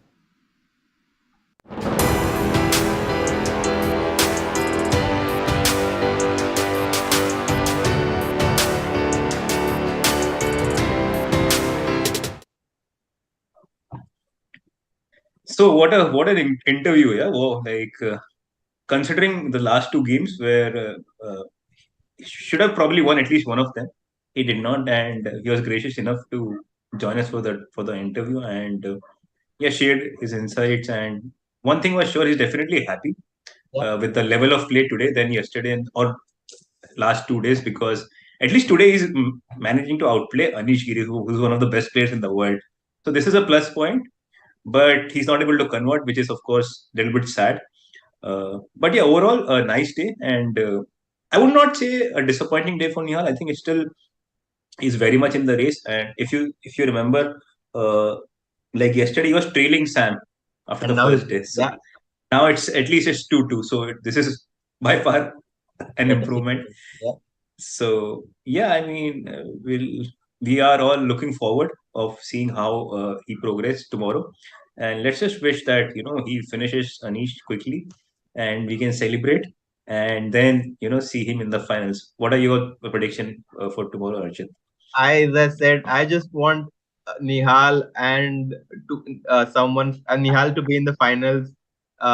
It's going to be an exciting day, but we all know that Nihal is fully capable of doing it.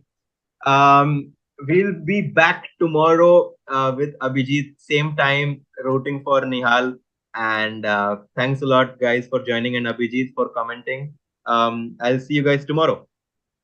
Yeah, thank you so much, Harshit. Thank you so much again to once again to our producer Niranjan, and to the lovely audience, to the chat. Like because of you, we managed to pull it off, and yeah, keep supporting us, keep watching, keep asking us all those fun questions, and yeah, thank you so much, and have a good night.